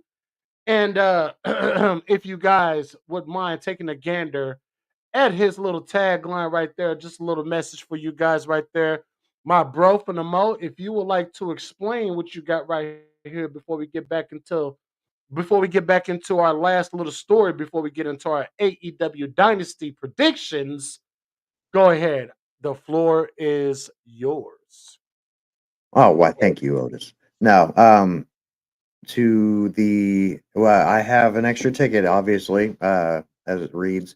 I have an extra ticket to AEW Dynasty, section 104, lower section, row N for Nancy, or November. That's All gonna things, work. I will let it go at a decent price. Anybody in this community, I will let it go for a relatively decent price. If you're in the area, if you're not and have travel expenses and are still interested in going, we'll talk about it. But in the meantime, I do have an extra ticket. It is very decent seating, very decent views. So please hit me up if you are interested. Otherwise, I'm going to scalp it and probably make some Uh, ridiculous money that I shouldn't. yeah, I don't yeah. even know I how mean, lucky hey, I'm going to get. I just don't want it to hey. go. I just don't want it to go unused. Okay, It's going to. so if any of you guys is in the Missouri, Kansas City, St. Louis area, and you want to go to Dynasty, hit up your boy Midmost Mark on X. There's his X account right there, Midmost Mark. Make sure you guys hit him up. Rob is also doing ECW One Night Stand 2006 in about an hour. We would definitely be up out of here by then.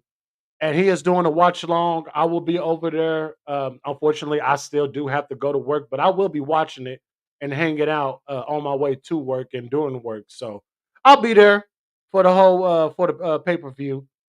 And we're gonna go right into No rage. I'm going. It's just that Otis can't go. Otis can't go because he's got other stuff going on. yeah, But it yeah. kind of takes I got precedence.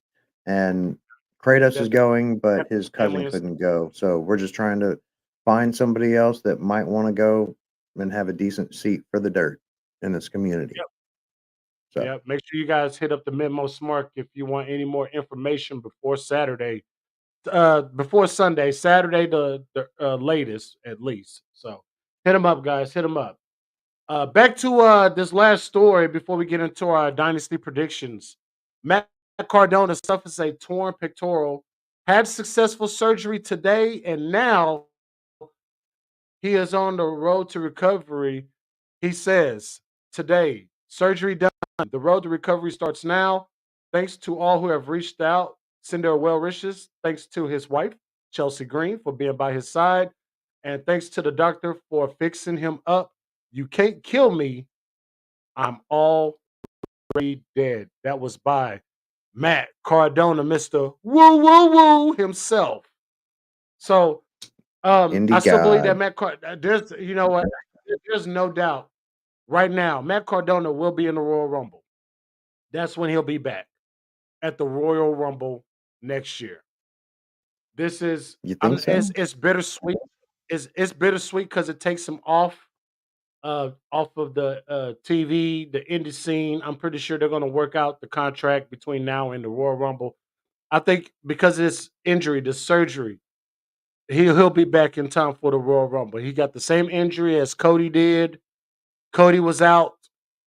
Let's see, Cody went out in July. Well, he hurt himself in July, did that match in Hell in a Cell in July, and he was off TV all the way up until the Royal Rumble. Was it the Royal Rumble when he came back? I believe, yeah. So I think that's pretty much the same path that one of his best friends has took just a couple of months earlier. So maybe Survivor Series. Maybe they'll play up another Survivor Series match, and you'll get like a secret guy in Matt Cardona. Possibly, that's just one way to look at it. Could be interesting.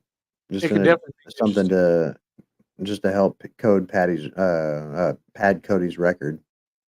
Oh yeah, So and that'll be it'll be pretty awesome when he does come back. But as of right now, well wishes and for Matt Cardona. Hopefully you get back if you're able to.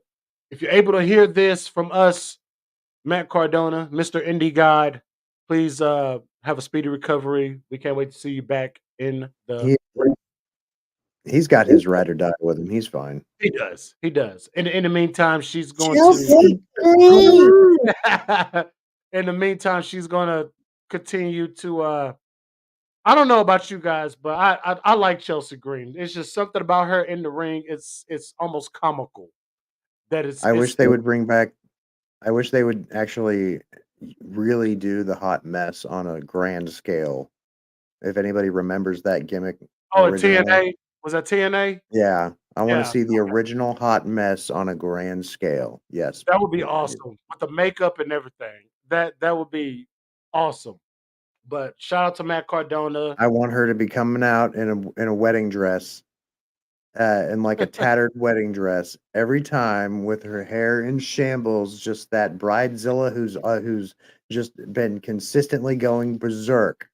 Yes, and she's all jittery and trying You to got it say lipstick. right. We got the DMs, Rob. All right. Let's get into the meat and potatoes, which is our dynasty predictions. We, ladies and gentlemen, have a total of 8 matches. Oh man, we got Swerve and Uh, Joe. We got the Bucks and FTR. We got Timeless Tony Storm, and then we have Thunder Rosa. We have Julia Hart. We have Willow. I've got Oscar 10 and matches. Jameson, Oh, of course. nine if Uh, you exclude the trios match. well, I got the trios match on here. Edge, Eddie, Briscoe versus House of Black, Roddy versus Kyle O'Reilly, Pac versus Kazuska. The match that I almost want to kill somebody to see, and that's Osprey and Danielson, and plus the other 4 matches. That's what we have right here. I'm excited. To be honest, it's only 2 matches. 2 matches. Well, and Maybe they made this match last night. They made this match at Dynamite last night. They made Hook versus Jericho. okay, Hook. Oh yeah, okay. So Hook versus Jericho. And I could go without seeing this, but at the same time, I want to see what Taz is going to do because there's definitely going to be interference there for sure. I think didn't they say there was one for the pre-show too? That's the trios match Trios with match, yeah. Bang Bang Gang Yeah, and okay. Flames. So the Bang Bang. So we actually got 2 trios matches for Sunday. So is that for both titles? Yeah, winner take all. It is winner take all. It's title for Um, title. It's title for title. let's go. Let's start with the pre-show match. The Scissor Gang versus the Bang Bang Gang. Um, I was expecting this match to be at Revolution, but it was a little too early. So Dynasty does. I figured they probably carried it all the way into Double or Nothing, but Dynasty does seem like the spot to be. I am going to go with the Bang Bang Gang, Jay White, and the Gun Club. Yeah. I'm going to go with them to defeat the Scissor Gang and possibly a heel turn from Daddy Ass. What do you think about Um, that, Jeremy?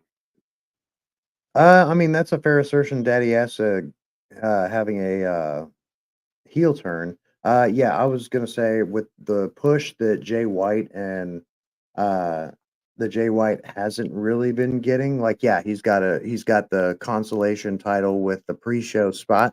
Um, but uh albeit I don't necessarily agree that he should be in this position in the trios division. I think he needs to be in the singles.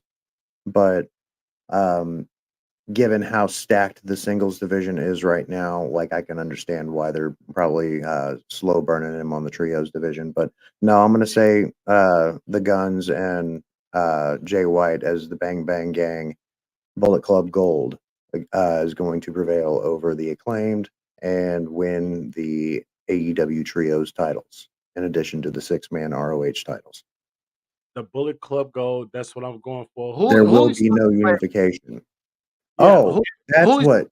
yeah, Hooley stepped away to take a phone call, guys. So when he get back, we'll We'll get we'll get his predictions as well before we get out of here and head over to Rob for ECW One Night Stand I 2006.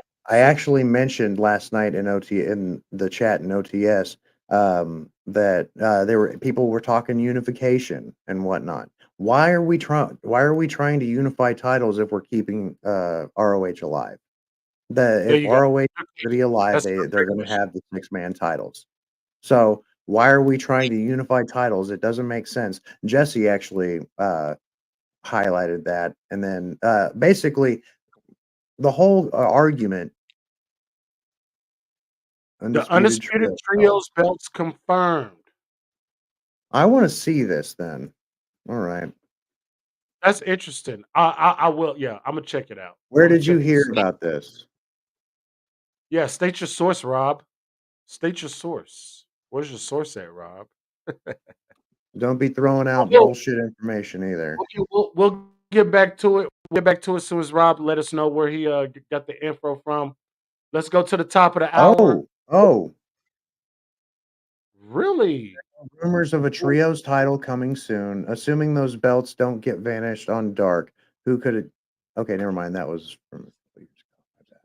Why kill off a Ring of Honor title? It does make no sense. Oh, No. Why are you killing off the Ring of Honor title? If you're not dissolving AEW, why unify the titles? It doesn't make any sense.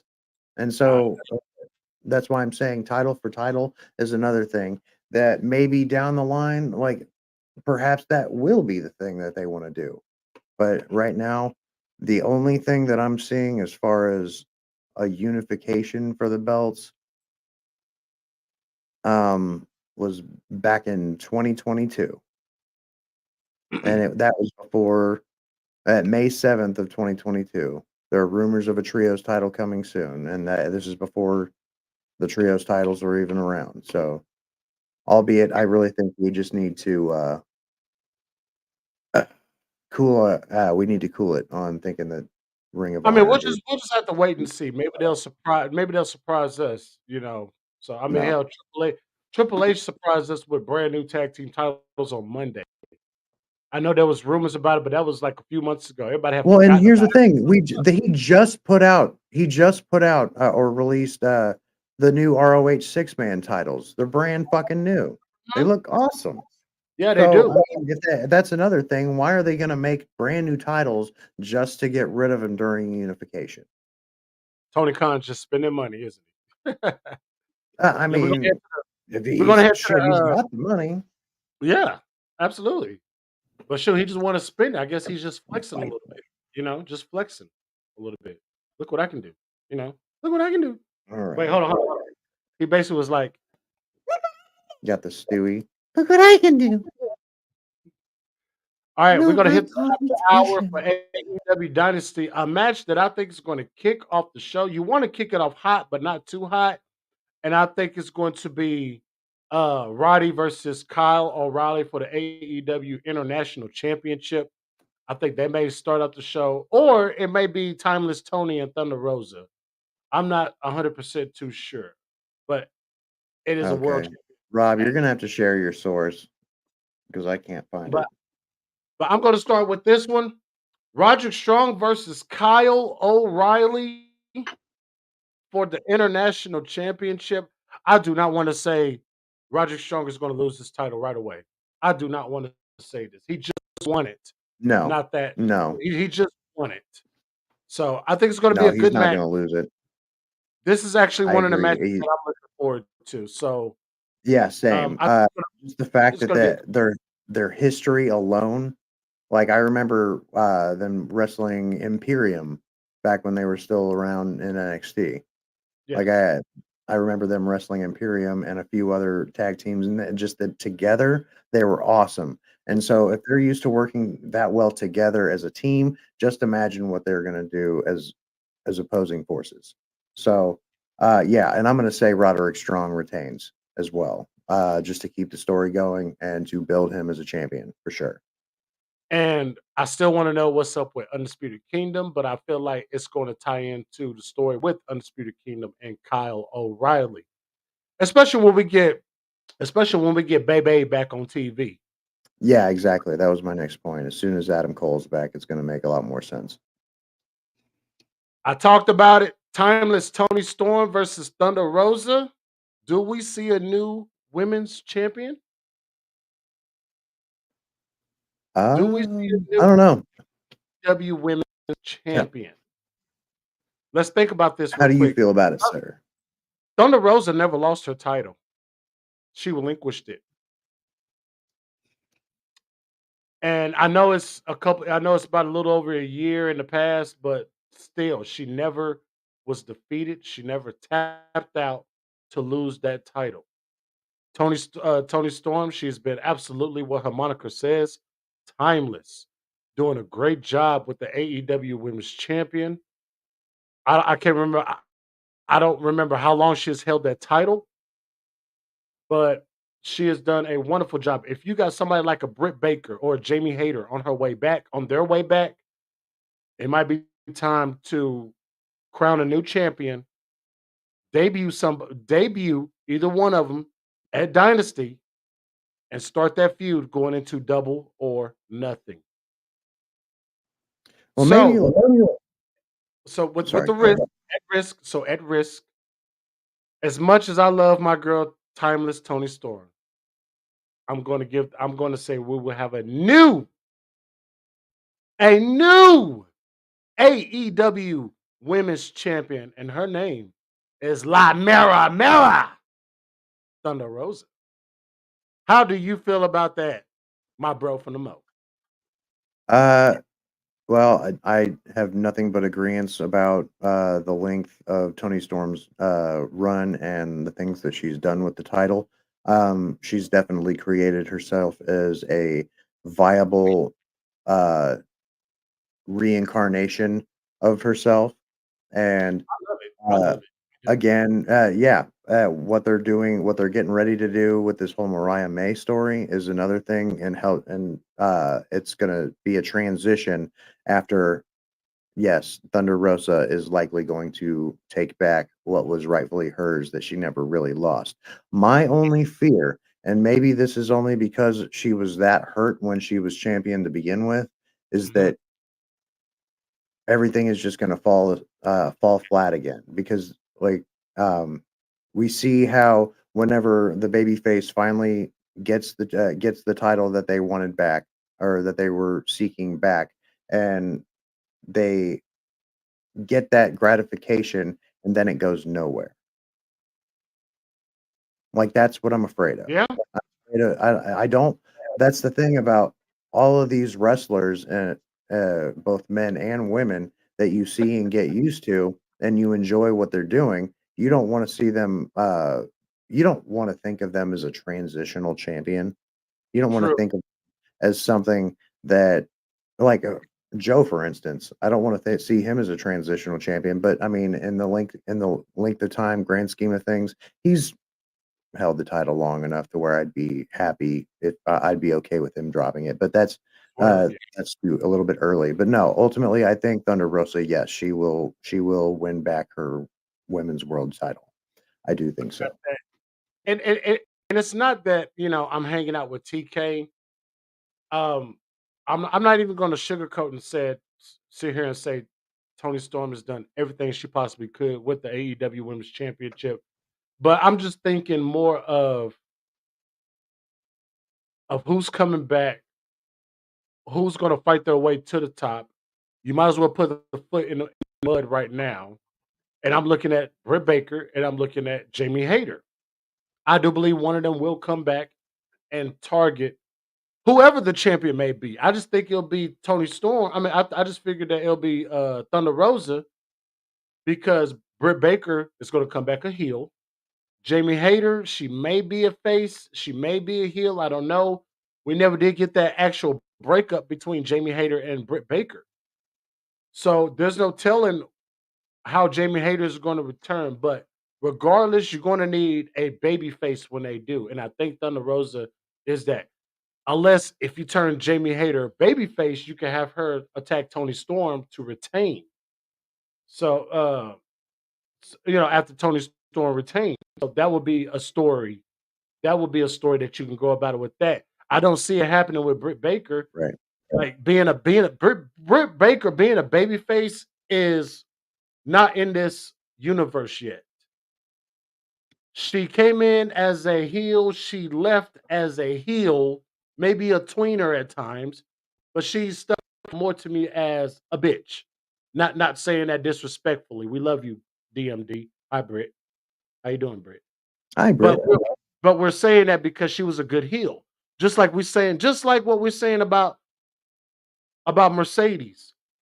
Babyface Mercedes only works sometimes dependent on the story and who it is. You will have a babyface Mercedes Moné against a heel Charlotte Flair. You would have a heel Mercedes Moné against a babyface Bailey. That's where I could see that at. But to each his own. But the thing is, Mercedes is gonna, eventually later on down the line, she's gonna go after that women's championship. How can you not?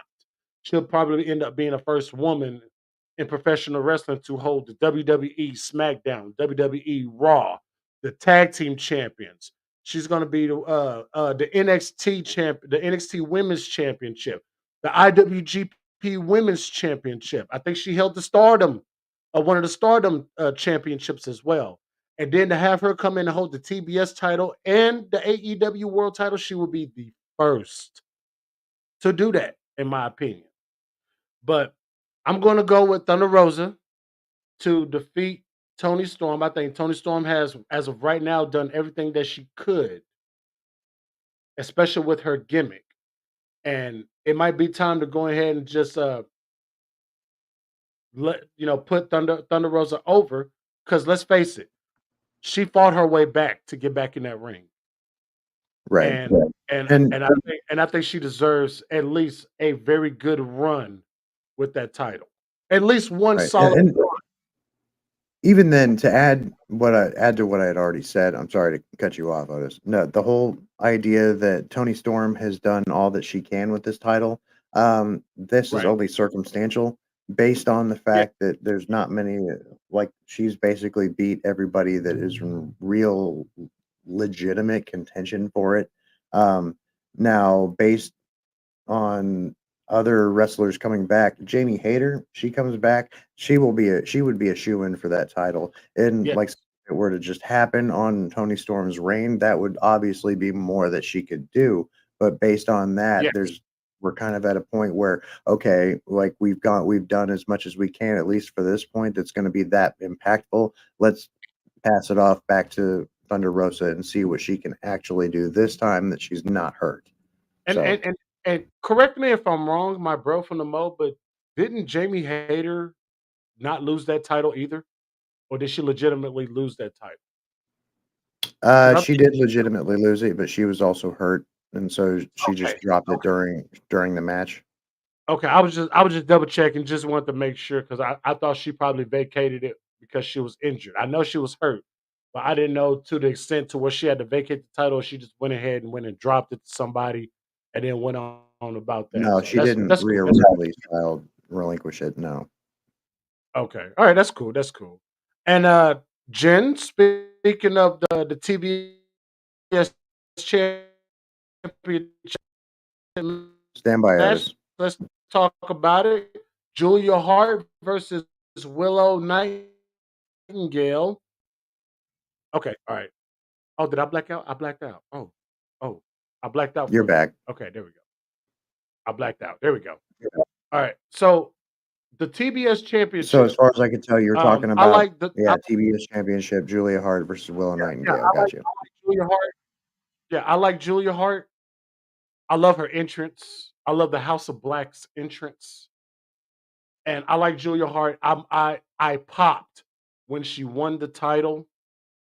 I thought from Chris Statlander, I thought it was an awesome moment for her. I definitely believe that she deserved it.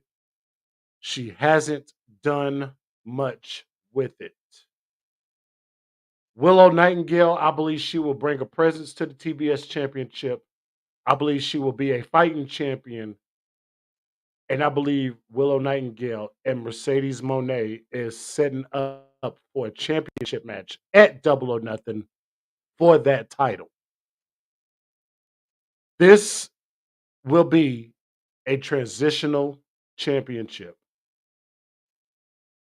Julia Hart will lose this time. She will put Willow over. And Willow is going to drop it a month later to Mercedes Moné. I Hard. am not. I'm not in agreement with. I just feel it because you got Julia Hart, who has not been doing much with the title, but she's been featured on TV. She's been in it with Mercedes Moné, and she's been in it with Willow Nightingale. A little bit more or less with Willow. Mercedes has been teasing that heel turn, but she's been throwing these little jab shots at Willow. That's a story. That's an angle within an angle because you got Julia against Willow, and then you're gonna have Willow against Mercedes. That title's gonna be hot potato. I feel that so strongly, and I think this is probably gonna be the letdown match of the night. I'm going to give the win to Willow with a stare down, maybe a slight physical interference at the end of the match with Mercedes Moné going into Dynamite next week. And that's when they're going to try to tell. They're going to turn that angle into a story. So we're going to have to wait and see. But I'm going to go with Willow Nightingale, bro. Who you got? Well, we are kind of hitting on the same wavelength for most of this card. I do agree. Julia hasn't. It's time for Julia to. My What's going apologies. on, David? Your ass wasn't at work yesterday. Why? You gonna be at work tonight? No. Go ahead, Jeremy. As far as, I know you're fine. My phone went off. Yeah, cool sound effect, by the As way. far as this match goes, yeah, I think Julia Hart has definitely done all that she can with this title, and regardless, yes, it was good to see her win, and just this evolution of her character coming from the cheerleader, happy-go-lucky persona to this dark, gothic, yet still blonde persona that she's taken on with the House of Black. It's definitely taken her to a different to new heights, but I think that she still needs a little bit more development with story and whatnot set with outside of the title scene. I think that she needs a little bit more of that, and that's again why they're setting up Willow to be again transitional. I can't help but agree with Gary as well. Um, because yes, they're basically waiting for Mercedes to be ready, and then uh, she's taking that title. As much as I really wish that we'd see more of Mercedes on her way to the title, I'm just afraid we're not going to get that. I'm afraid she's just going to come in on her debut match and title's mine, CEO bitch. Like that. I'm not okay with that. They should have they pulled the trigger too quick because they were losing some traction with their fan base, and like, oh well, I guess we should just debut Mercedes now because I mean it's appropriate, but we're losing a lot of people. People need to have something to look forward to in the future, but doesn't matter how long it's going to take to get there. But let's just announce it just to have some people just to play with people's minds as well. Like I don't know. That's kind of how I feel like they're literally gaslighting us until like she's just ready to get in the ring and legitimately take the title. They're definitely I, gaslighting. I'm not okay with the direction that they're going, but I mean it kind of is what it is. What are we gonna do? Book the shows ourselves? I wish. Like, Um, I agree. Like, I yeah, 100% agree with it you on makes that. every bit of sense. Mercedes has mentioned that she wants to face anybody but Willow.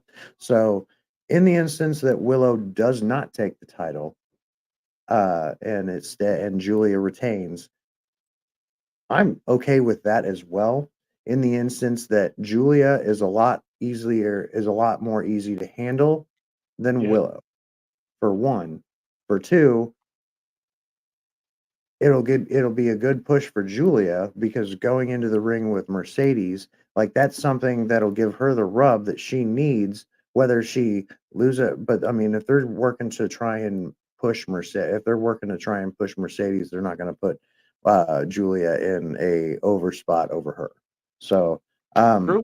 and Willow is the most logical choice.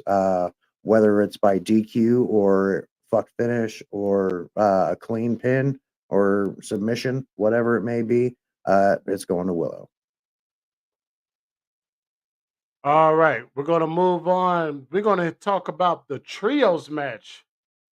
Adam Copeland, Mark Briscoe, and it was Eddie Kingston. They're going against the House of Black, and this will be a pretty interesting trios match right here.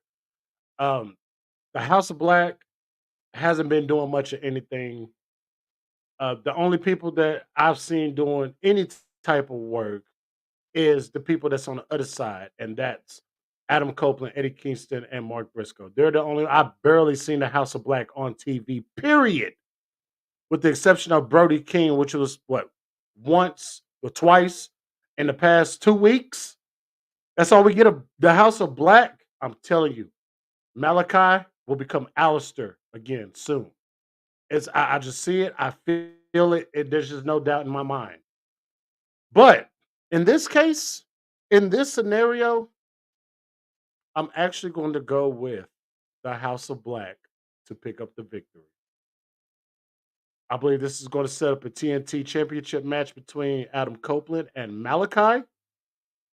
I believe it's going to set up, I really don't want it to, but it's going to set up some kind of Ring of Honor world title between Brody King, former Ring of Honor world champion Brody King, against the current Ring of Honor world champion Mark Briscoe. And I don't know what Eddie Kingston is going to do. I guess he's just going to go and get some rest because he definitely deserves a little bit of break. The man's has been on the tear as much as I care less about Eddie Kingston. I do respect his work ethic and his ability in the ring. But I'm picking the House of Black to pick up the victory here, and each member is going to get set up with some kind of separate little angle for the titles as far as Malachi and Brody King. Maybe it'll be Buddy Matthews challenging Mark Briscoe for the Ring of Honor World Title. So, my bro from the Mo, what do you have for this match? Well, I don't necessarily think that Adam Copeland needs the. I don't think he needs the victory here. Mark Briscoe doesn't need the victory here. Neither does Eddie Kingston. Again, Yeah. like just kind of piggyback. Like there's a lot of these matches are kind of obvious. It's just how are they going to Yes. play it out, Yes. and that's It's just really the like if fun you part. just look at the past few weeks, you could tell how these matches are going to go. Yeah. So yeah, the only people that really need this rub here from this match is and to go over is House of Black, without a doubt. I'm gonna remove Hooley for a little bit. When he gets back on, I'll add him back in. Well, geez, don't put my face right up and back out. Oh, it's all good. It's all good. Got to get your face out there, man. Got to get your face out there, bro. Yeah, no, back it out. Like you can see blemishes and stuff. It's not, no, it's very unbecoming. Oh, Stop look. it. No, You can see, stop it. no, Jeremy has a baby face. He talking about blemishes. Now he want to start acting heelish when he's a baby face here on the channel. Come on, come on. You are a baby. You are part of the Bebe family. You are a baby face. I'll back it out a little Yeah, bit. yeah, yeah. I like this format So, anyway. so you going House of Black, Yeah, or House of Black or all the way. as like Jen like to call it, the House of Botched. Uh, well, them as it relates to a failure in their gimmick and or their booking, yeah, House of Botch. What's up, buddy? Whoa, what Hologram happened? had to take a Hello? phone call. He is back. Hooli, Yeah, you got a little bit of catching up to do, man. Sorry, We was something told me to answer that phone call because I don't usually answer numbers that I don't know that aren't already programmed in as a contact, and it actually turned out to be a good thing that I did. So sorry I had to step away, but that was a phone call that was needed to have happened for a minute.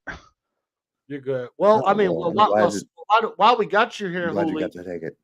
if you if you would like to, you can give us your first four picks of your dynasty predictions. We talked about All right. Tony Storm versus La Mera Mera Thunder Rosa. If you want to give a prediction on that, who you think is going to win? Will we see a new AEW Women's Champion, Hologram? Because I don't keep up with AEW weekly, I'm not on the up and up of what's going on with Tony Storm and Thunder Rosa per se. I've seen a little bit of Tony Storm, like last night. I'm more interested at this point in what Mariah May is going to do. Fair. That's That's just fair. as a fan, that's just where my attention is gravitating in terms of what's going on with Tony Storm. I'm wondering what this fangirl obsession with Tony Storm, Mariah May has, like what they're going to do with that. If they're going to do the tried and true Trish Stratus, Mickey James Mhm. direction, or if they're going to take it and do something new and different with it. I Thunder agree with Rosa has been gone for so long. and remember, Hooli, she never lost her title. She She had to. never lost her title, but she's just come back and has. I don't see how they give her the title from Tony Storm at this point. Now they could do something where Mariah May Well, I was costs her the looking. Well, title, and that me could and German was facilitate a looking feud more with on. Tony Storm and Mariah May. But I don't know. Yeah, I honestly feel Hey, that that'll work too. there needs to That'll be that interference definitely work. for Rosa to have a little bit of adversity during the match, but it ultimately be what costs Tony Storm the title is that said interference from her side. And like say with And the clean pin or clean submission on Tony. At and least and, just and who? So how it needs to be put over is to the y'all's fan. predictions for Thunder Rosa to win? Yeah, I said Thunder Rosa based on Tony Storm has had a very nice reign as champion, and with the supposedly rumors of DMD and Jamie Hayter come back, depending on who Mm-hmm. you want to interfere in that match, to me it determines on who will either keep the title or become champion. Because if it's Jamie Hayter, you can go either or. You could turn Hayter babyface by having her attack Tony Storm after she retains, or you can have her come back as a heel and have her attack Thunder Rosa after she wins the title. If it's Britt Baker, we only know Britt Baker as one way, and that's a heel. So you would have her attack Thunder Rosa after she retains.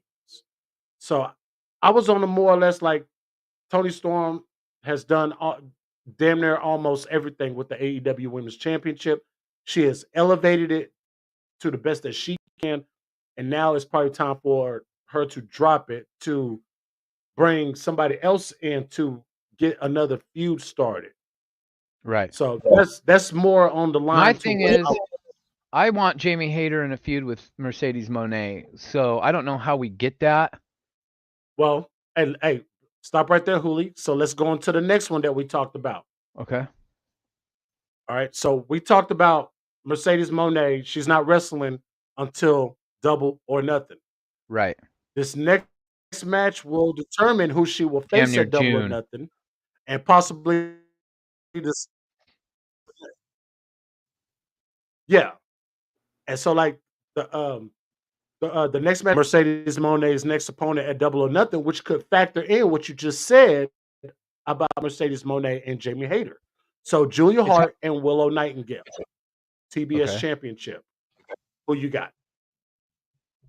Well, it's hard for me to make a prediction about Tony Storm and Thunder Rosa because I don't really know the direction that AEW wants to go, and depending on that direction would kind of base my prediction of the match. So I don't really have one for that match because I can see them sticking with Tony Storm, but I can see them also doing the easy way to incorporate Mariah May into a feud with Tony Storm, and that is have her screw up the match for Tony Storm against Thunder Rosa, and ultimately helping Thunder Rosa win instead of lose.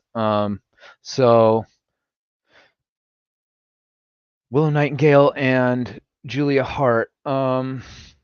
This is for the TBS. No, Julia Hart's not the TBS champ no more. No, yeah, she Or is. she? Yes, she She is. She is. Okay. So this is for the TBS title. Yes. I think there's something going on with Chris Statlander and Willow Nightingale, and they've had this thing with Stokely Hathaway for the last couple of months, and Yes.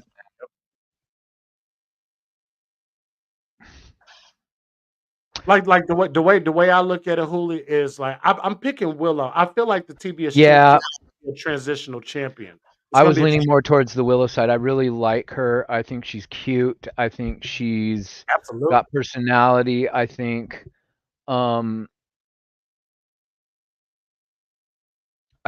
she's more advanced skill-wise in the ring at this stage of her career than a Julia Hart is. I don't necessarily know that the crowd is fully behind a Julia Hart yet. I would, just to keep it without rambling for minutes about nonsense, I'm gonna pick Willow to win the TBS title. All right, cool. Me and the bro from the Mo, we also picked Willow Nightingale. On to the next match, the AEW International Championship, Roderick Strong versus Kyle O'Reilly. What do you see in that, Hooli? Wait, when did this feud get set up? Remember when Kyle O'Reilly came back at Revolution? Yeah. And that's basically kind of like where the ball was kicked for it to be started. And over the weeks, I know they've been going back and forth over the weeks trying to get Kyle O'Reilly. Are they still cool with each other, or do they have beef? It's kind of a point where they're cool, but Roddy's basically like, yeah, you may feel like you're ready to go for a title, but not this title. Roddy's kind of acting salty that Kyle didn't come back and join their group. Yeah, and then for him to want his title. Yeah. Well, Roddy just got that belt. I can't, and Kyle just came back from like a 2-year-long hiatus almost. I can't see him.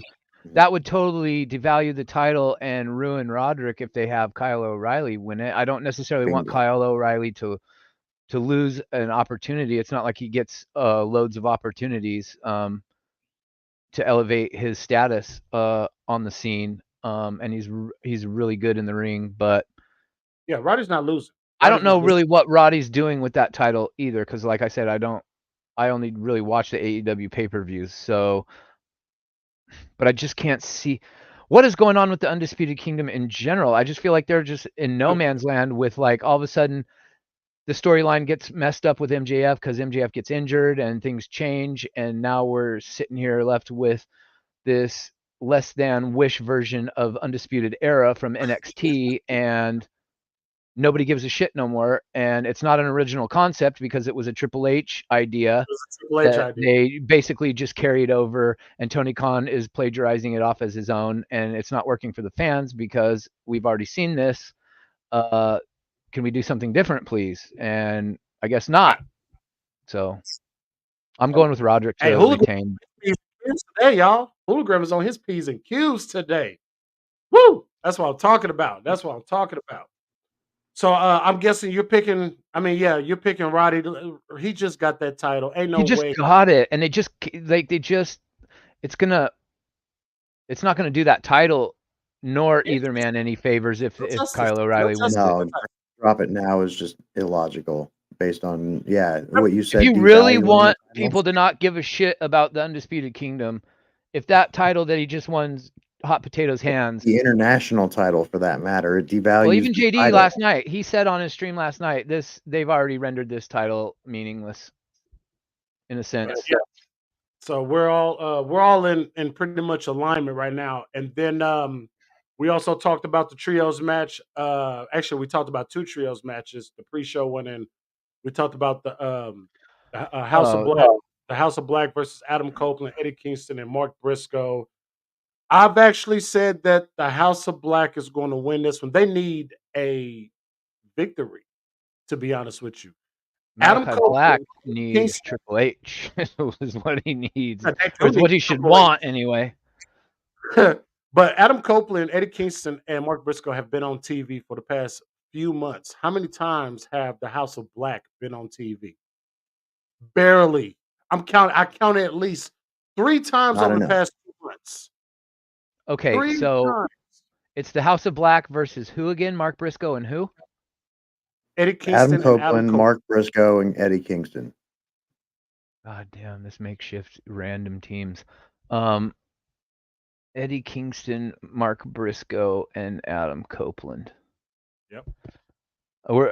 That's weird just to say those 3 names together under the same company. Just seems like, what are we serious? Like, what? That can't be right. Eddie Kingston and Adam Copeland, huh? Are we serious about this? But yeah. Well, yeah. shoot, this is a puzzler because, like you said, House of Black desperately needs something positive for them. Yeah, that's They've exactly literally been reduced to enhancement talent, I feel like. Yes. But then you've got Adam Copeland, who's a big star for AEW, in name value at least. He's one of the bigger names that they have on their roster. Eddie Kingston the fans seem to be really into Eddie Kingston, regardless of how I feel about him. Same way. I'm with you, Hooli. Eddie, and who else is the third one? Taylor's with us too. Who else is on the trios team of Adam Copeland and Eddie Kingston? Adam Copeland, Eddie Kingston, and Mark Briscoe. Mark Briscoe. Mark Briscoe just won the Ring of Honor World Championship. Yes. At Supercard of Honor. He don't need to win. Neither of these guys need a win. But how does it look for the Ring of Honor champion to lose to a team that's been taking L's? The same way. So based on that, and like I didn't talk about it initially because we just kind of got stuck on a certain topic. It's going to be a double count out. A double count out, or there's interference by somebody who is not on this card. But wait a minute, it's a no disqualification. Cage. It's a no disqualification though. Yeah, what happened to Christian? He's been ever since he lost the title, he's just been kind of sulking, it would seem. Yeah. Resetting and coming up with a new direction to go in. Mm-hmm. Yeah. I do not want to see Adam versus Christian again. I just don't see. I don't want no more. No more. What happened? Edge is the TNT champion, right? Yes. So you've got 2 champions on one side. You've got a team that's being used as job or fodder that should not be in that position whatsoever. Eddie Kingston, he just came off of holding multiple titles. I don't think this is I hate when they book matches like this where both sides really can't stand to have a lose. I know that like the Adams and the Mark Briscoes don't really need a loss. I mean, they can take a loss and it's not really going to affect them. But it's not a good look for Mark Briscoe to just win a world title. No. Then to lose to in that's why a mixed fuckery match. I hate these trios tag teams. I really do. I'm not a fan of the trio stuff. To protect everybody and keep everybody looking strong, that there needs to be some kind of fuckery, and that's why I said double count out. But it makes a lot more sense. Yeah. And I go with that. Another piggybacking off of that, based on the way we all feel about House of Black, how would we feel about them kind of being the henchmen for Christian Cage and the patriarchy? Nah, Christian is always just kind of his muscle. Christian is crafty. Yeah, he is crafty. I could see Christian going to them and them being under the them of the understanding they're not exactly having the best time in the last years plus Mhm. They need in a their father AEW figure. tenure, and maybe they do decide to have some sort of unwritten verbal alliance with Christian Cage for whatever reason. I don't know. I I think it would work, Hooli and Jeremy, but it's just something about House of Black teaming with the Patriarch that just does not. Something I'm not doesn't necessarily fit. saying I want to see it. I could see it happening. A lot of stuff AEW doesn't seem to make the most sense. So if Yeah, they went in that true, direction, I would true, not be surprised. I would true. like to see House of Black get a dominating win. I would like them to really look strong and really just come out and just lay all three of the guys, just devastate them all, and really just Right. look like a team that you don't really want to be messing with, because I think they need some sort of push and some sort of. Yeah, they need a But they need dominant, a statement win no, so that everybody is talking about them after the show goes off the air. Not just House of Black defeats the True. random cornucopia of Eddie Kingston, I damn near ex-WWE want to see Adam Cole grandfather, and crucified by the end of this match. Like, I want to see him almost crucified or like strung up some some way. sort of shock value where we're Well, like, yeah, holy shit, what like is what the I House said of Black earlier, doing? ethics and ranking and ratings don't necessarily go hand in hand, but still work.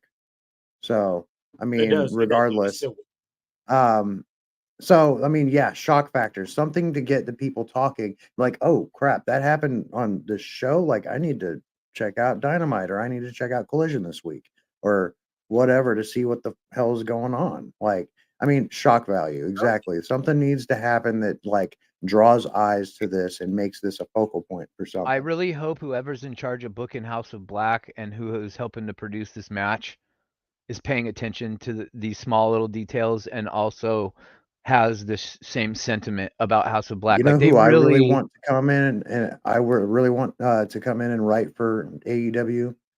Freddie Prinze Jr. He's actually really fucking smart in how he's put things together. I couldn't name any like off the top of my head, but he's been responsible for a lot of really good work in WWE when he was a writer for them. It could possibly happen. It definitely could possibly happen. I think they need to have a overhaul with how they're presenting, how they're writing, for one, Right. but for I two, just how think they're they presenting it. need to do something that is going to have everybody saying, "Did you see what House of Black did on Mhm. Dynasty?"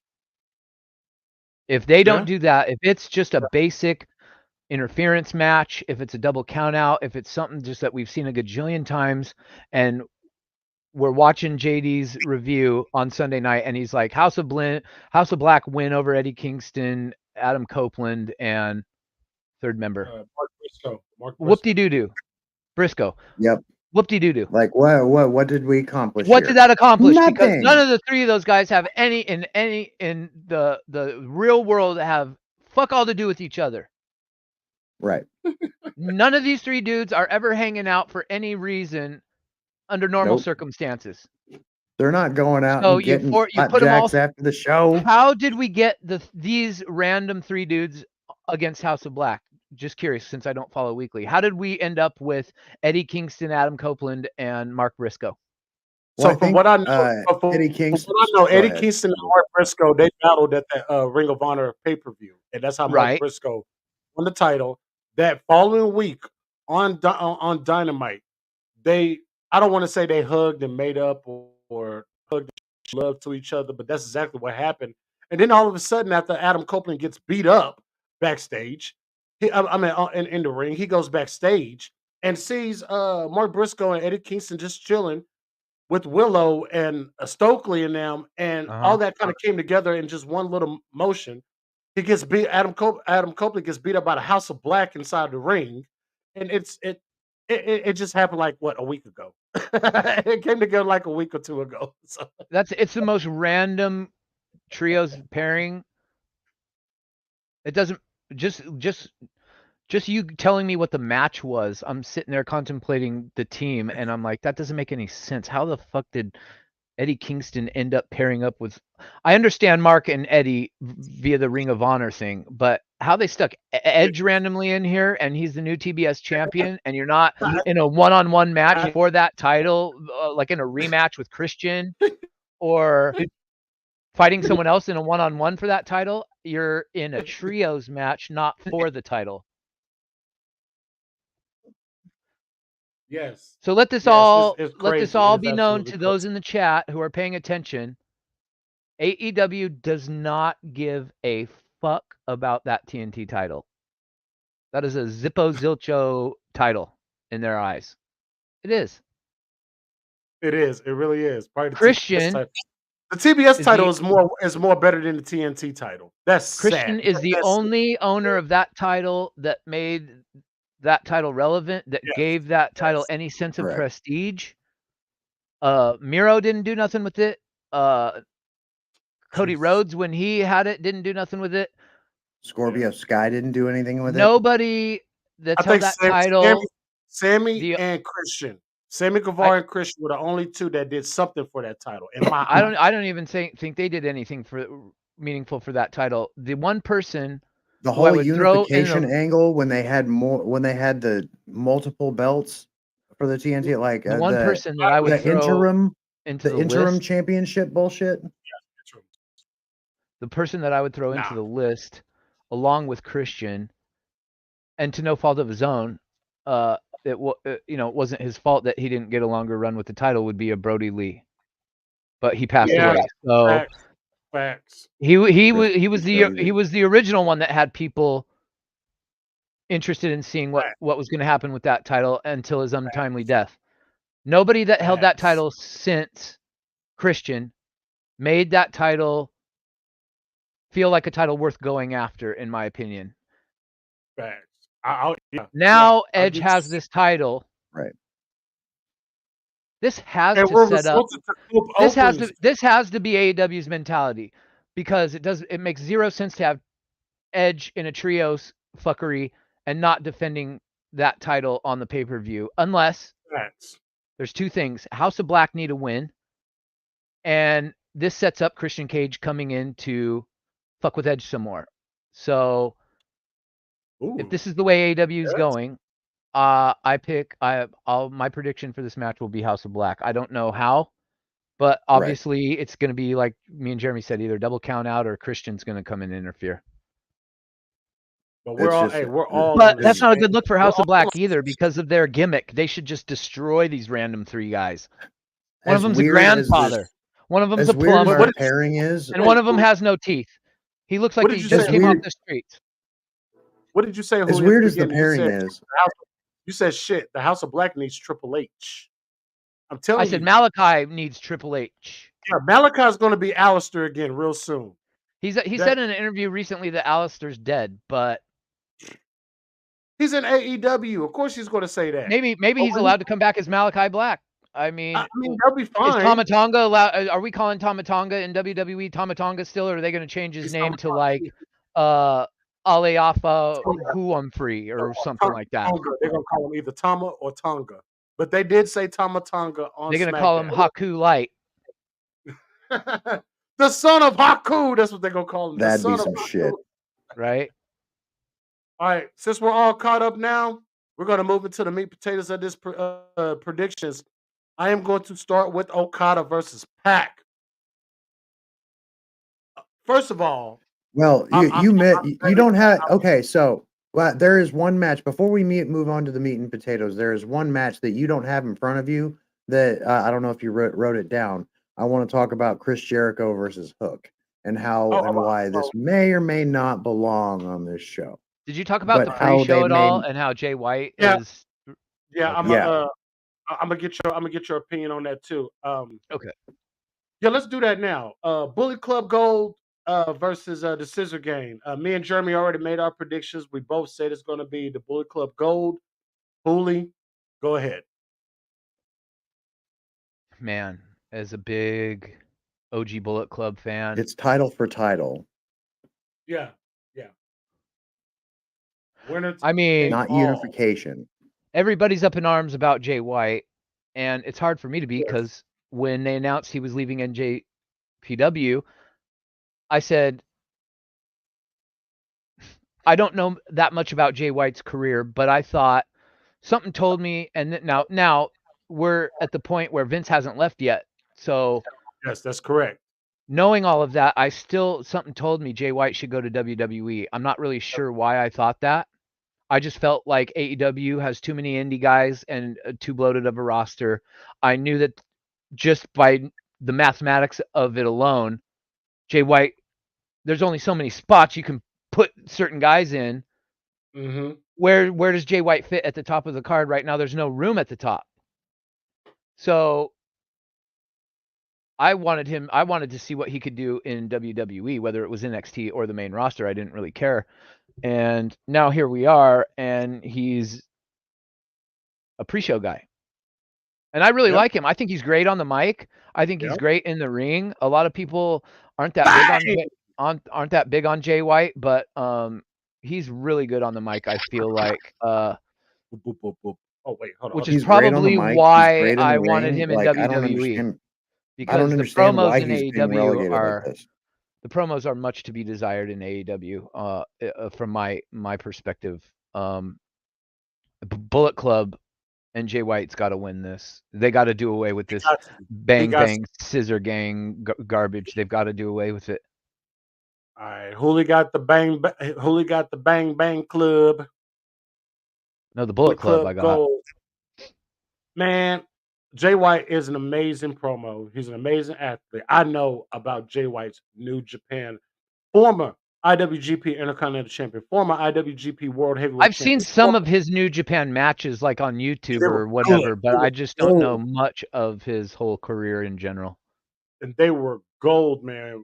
Just you know, and I've Yeah, been seeing on really great. Twitter or X, people are saying, "Oh, maybe Jay White should have had went to WWE in the first place." Like, yes, Vince McMahon was still in the operations at the time, so I don't blame him for not going then. Yo, Sidro, what is going on? Banger Bros versus Bang Bang Gang. What's up, Sidro? All right, so we all caught up with our Sidro. predictions. We're gonna talk. Let's talk about Jericho and Hook.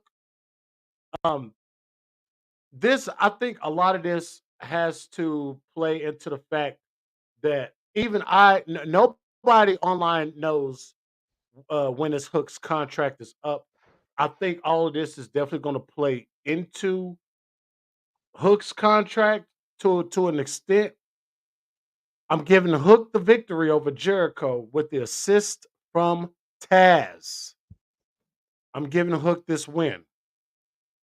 I I think now is the time for Jericho to start putting everybody over. It's the time for Jericho to start putting everybody over.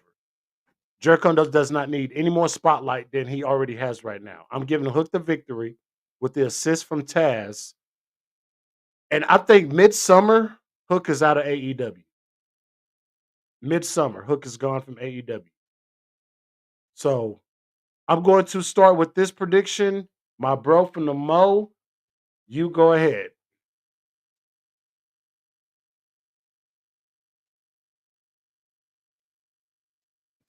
Okay, frozen and sorry, I'm just muted. trying to fix my screen here. No, so as far as Hook and Jericho, this whole back and forth that they had last night, with Taz specifically being in the ring, there was no way you could not see him being a part of this whole angle.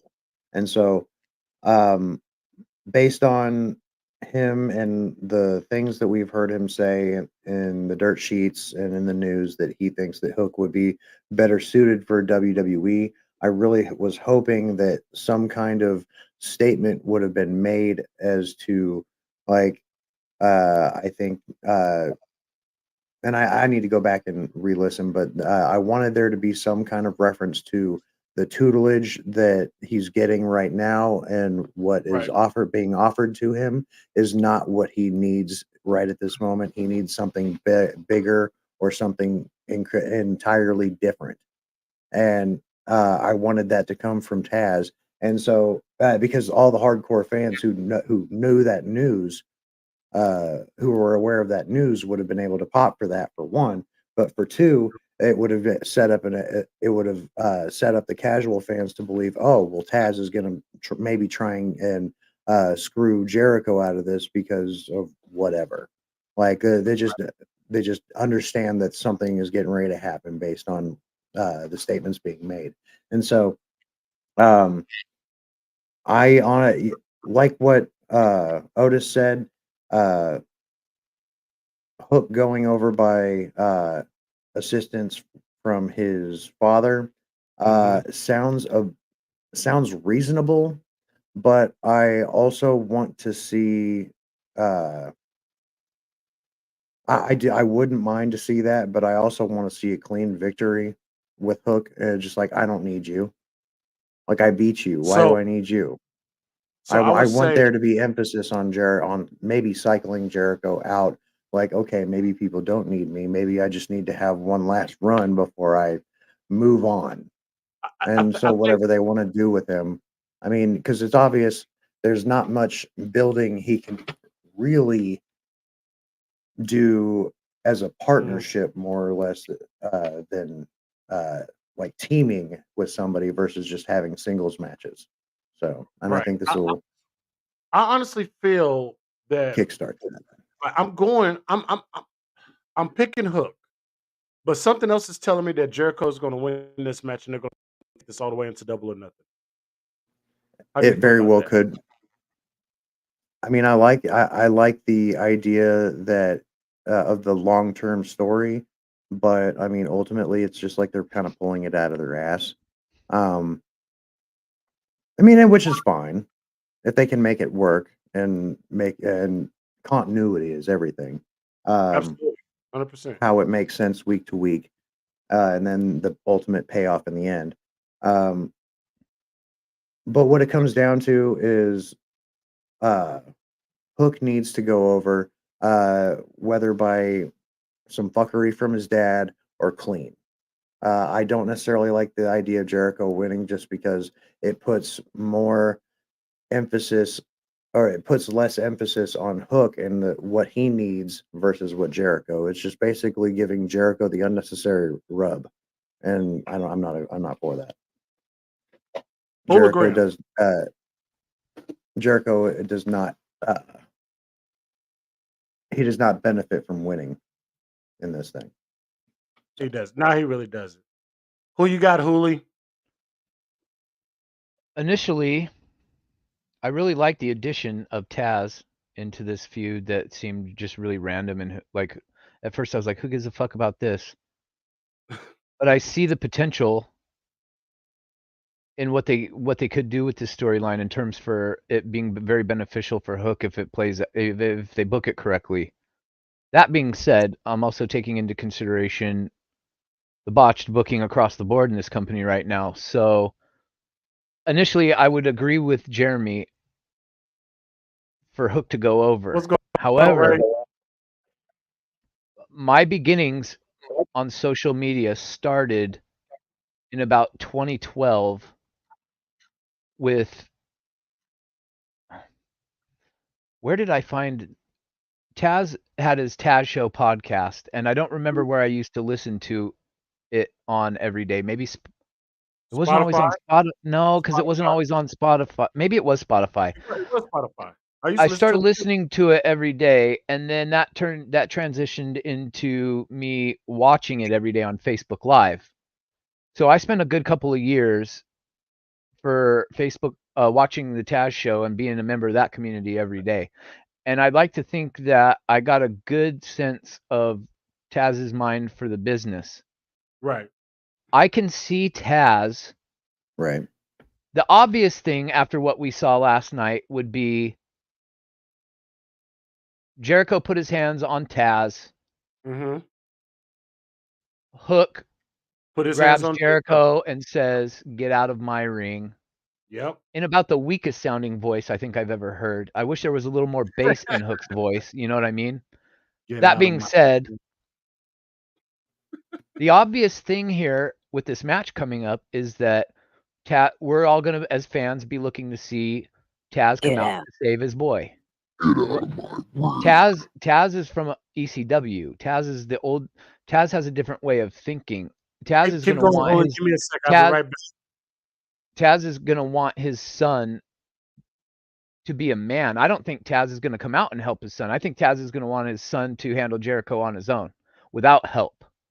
And maybe that's how you get Jericho winning, because maybe Hook is in a position to where we're all expecting Taz to run out and save him, and nothing transpires.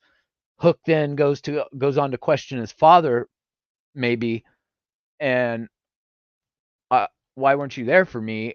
Taz explains basically, this is tough love sort of deal, kid.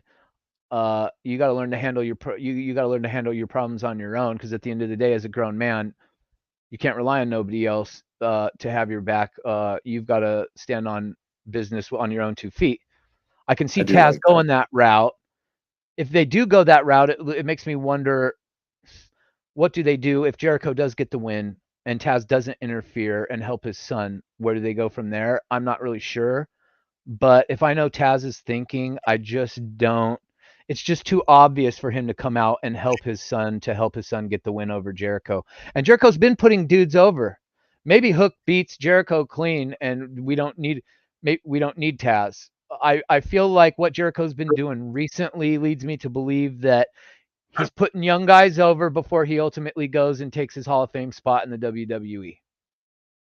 And that, you know, me and Jeremy actually talked about that a couple of days ago, as far as it being a catalyst for bringing Hook to the WWE, that Taz will get put into the Hall of Fame spot. So I agree with that. Also, speaking of that, I do feel like Taz is at a standstill in terms of, he seems to have hit a plateau, which is fine. It's cool that he got to spend the first number of years that AEW was a thing, getting used to the business, for being there behind the scenes. I'm sure he grew up and spent a lot of days behind the scenes as a kid, so I'm sure it's all still familiar to him. But I definitely think, like, of anybody between both companies right now, if there was one person that could stand to really benefit from an NXT run and being trained under HBK of all people, yeah, that ain't gonna be a negative for Hook's career at all whatsoever. So from that standpoint, if I'm Hook, I kind of want to go learn under Triple H and William Regal and Shawn Michaels and all these legends. Why would you not want to? And I mean, putting it in perspective, But I don't how know long Hook. I has don't he know his basically been? personality. I don't know if he's an entitled, kid from a former wrestler that just thinks, from Brooklyn. I don't see But I I don't see mean, Hook being based like on that. I don't think based I on don't how long has he been in AEW and had his own shtick? About And 3 years, so about 3-4 years. the way I look at this is, yeah, he may be perfecting his in-ring product, but at the same time, how long have we seen him basically not talk at But at all? least And Jen or with say the Dominic very Mysterio, minimum. at least Dominic Mysterio they put him with a group of established stars, and they Judgment put Day. him in a storyline that is the second biggest storyline in the WWE, next to the outside of the Bloodline. The Bloodline, yeah. So at Jen, least and Dominic, like Hook's not getting any sort of push like that. He's not in a major story with the major stars. He's not got people to piggyback off of. He's just known as Taz's kid. He comes out there with the goofy mushroom hair and doesn't say anything, and just has that the flock of seagulls on his forced head. look on his Yeah. face. And like say Yeah. the whole Just idea, kid. like, yeah, he's that cold-hearted, handsome devil, as they like to call him. Cut his hair, Whether change his gimmick, change his look, put him in NXT, well, make him do a 180 like they did with Lexis King. at this point, I don't necessarily want to see him be just another generic wrestler be here. But at the same time, like, he spent 3 years. He spent 3 years or whatever in AEW, and it's not, no, Jen. He has gotten better, but and he has gotten better on the mic as well. But he doesn't. It's not showing. It's Like, not they're not consistent even enough. He's saying, not on yeah, weekly exactly. TV. They're not showing him Exactly. speaking. They're not giving him these speaking roles consistently enough for him to perfect it. And even then, whether he is practicing like behind the scenes or what, like they're not giving him that opportunity. So it's just one of those things. He's kind of again plateaued in this company. He's perfected. He's a great wrestler. He's a great wrestler. He has great Yeah. in-ring abilities. But I He's mean, when it comes technical. He's down to got it, abilities. I think his being timing, he the needs to work on being his timing, his promos. There's well, a lot yeah, he needs his to work time. on. He's 20, Um, like what, 24, 23? yeah, He's very young. he's still young and has a lot of opportunity and If time he to goes to fix these NXT, he issues. sheds it's like what Lexus King did when he left AEW as Brian Pillman Jr. He's shedding the attachment, like we got to know him as the son of established former legend. Okay, Yeah. got you. However, he saw the writing on the wall. I'm not a guy that they're actively pushing in major storylines, even though my lineage would tell you maybe I should be ahead of some of these other talent on the card, but I'm not. So let me go over here. Let me change my whole persona. Let me get an actual character that I can play into. So if I do come back here, I'm not looked at. Oh, I remember Brian Pillman Jr., the son of who they used as a jobber. Right. Like that's not going to happen. If anything, I really hope, I don't know, say what you want to about Lexus King's gimmick in NXT. It's yay and nay for a lot of people, but I like that he took that chance on himself. I like that he wanted to shed the stigma of I'm the son of so and so. Cody has really been the only one to embrace being the son of a former superstar and keep that attached to him his whole What's entire up, career. Marcelo?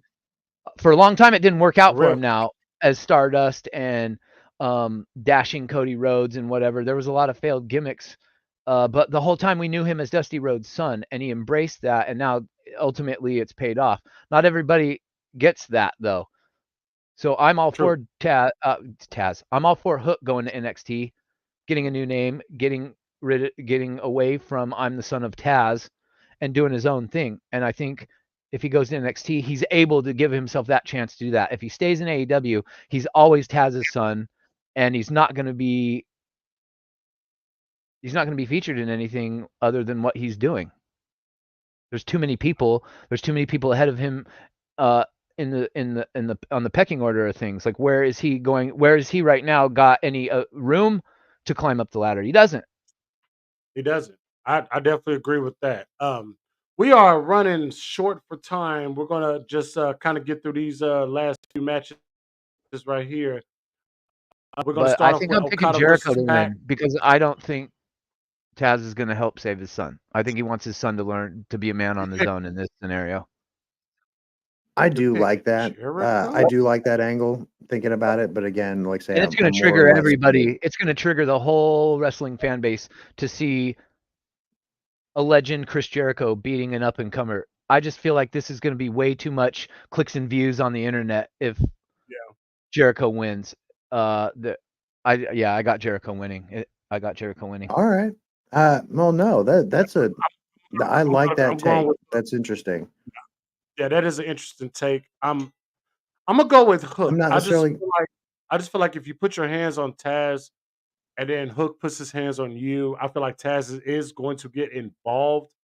Maybe not 100%, but I'm gonna say at least about 80% Taz will get involved, and Hook walks out with the victory. We all know Jericho to be a prick when he's being portrayed as a heel, and I think that's going to backfire on Y2J, which will leave a good opening for the Red Robin to get applied and to make Jericho pass or tap out. So I'm going with Hook right there.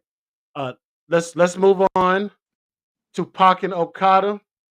I think a lot of us, I know Jen said it was an easy one. She's picking Kazuchika Okada over Pac. Pac make his return, but Okada just won. And another situation to where somebody just wins the title, and and people want him to drop it.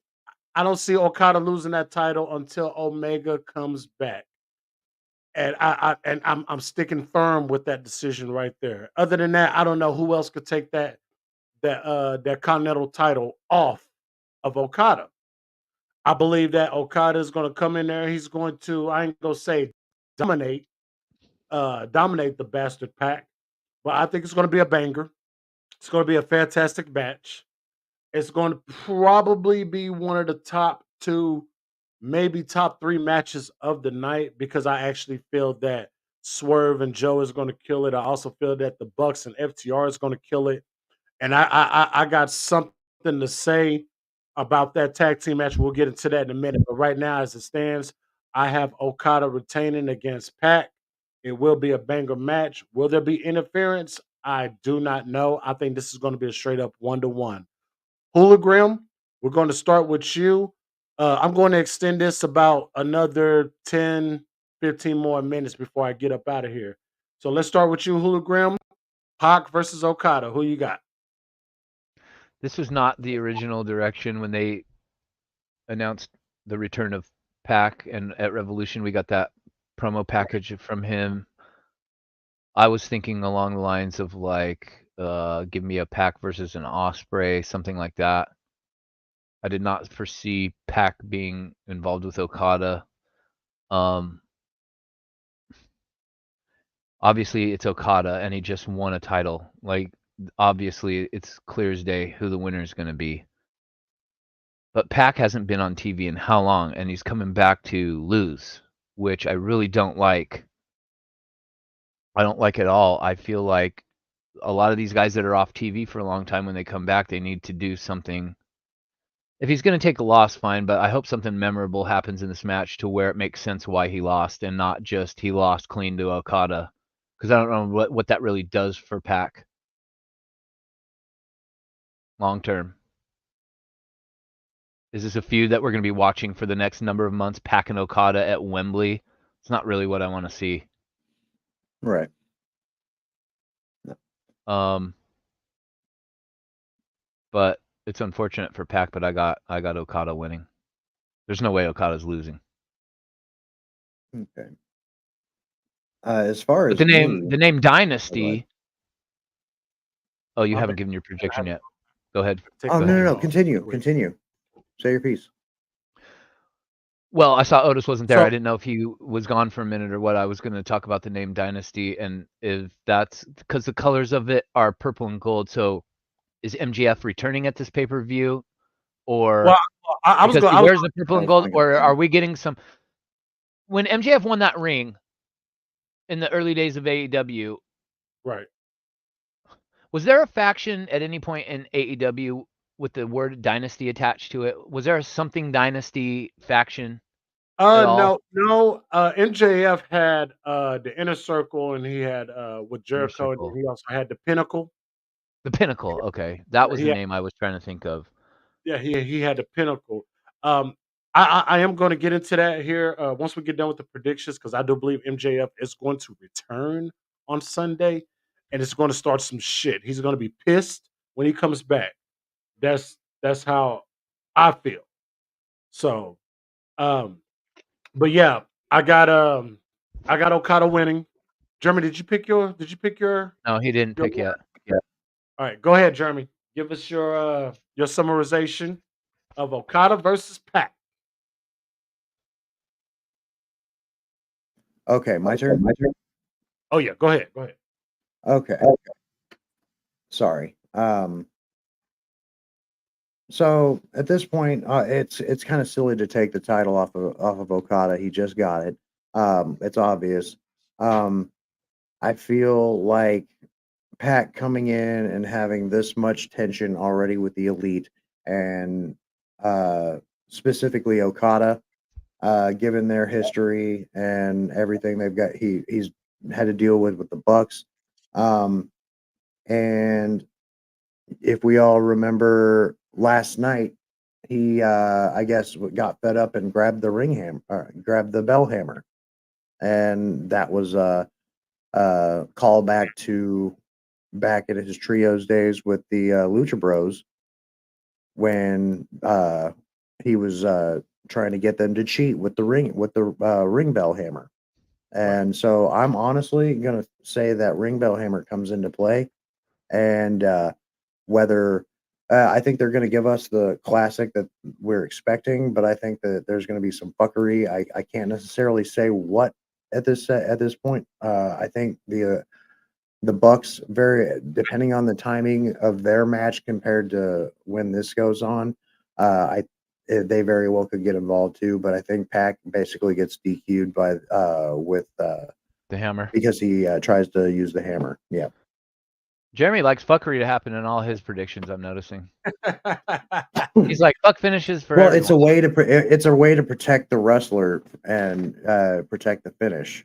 I know, Because but do if you you see the are- pattern of like we're Yeah. constantly Oh, predicting fuckery in matches because we're getting do. matches where neither side really can afford to take a loss. So right. it's like, That- what and the that's fuck are we where, doing like, with the booking? it- Why are we booking these matches? Like, I don't understand. Oh, they're dream matches. Yeah, but someone's got to lose. It's not Yeah. good for some of these people. Some of these people. Oh yeah, that's true. That is true. And That is maybe I do. I just get based on the ring bell hammer, like in his use When of was it Pac last seen in the recently. ring? Over a year ago? Last night. holy shit. Oh, Well, besides last night, Jeremy, come on now. yeah. Besides last night, right? I get it. I get it. I just really And feel so like he's that. just come back off the shelf to lose to Okada? Does Okada need to beat someone like Pac at a pay-per-view? Why couldn't you? Maybe not. That's a It fair. That really- is a fair in the grand scheme of question. things. I mean, It's just because Tony Khan can say it's a dream match, Pac versus Okada. That is a All fair the, all the question. smart marks And are going which- to fucking freak which out because circles it's a us dream right match. back to the Somebody rankings. like And Pac what the at a fuck are those pay-per-view? even for? Otis has gone completely tits up for me. I don't know what he's saying. He's got. No, I'm good, I'm good. No, I'm here. I was listening to y'all. You're right.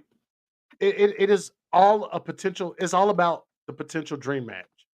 And I've said that when it came to Okada, when he brought in Monet, Ospreay, and Okada.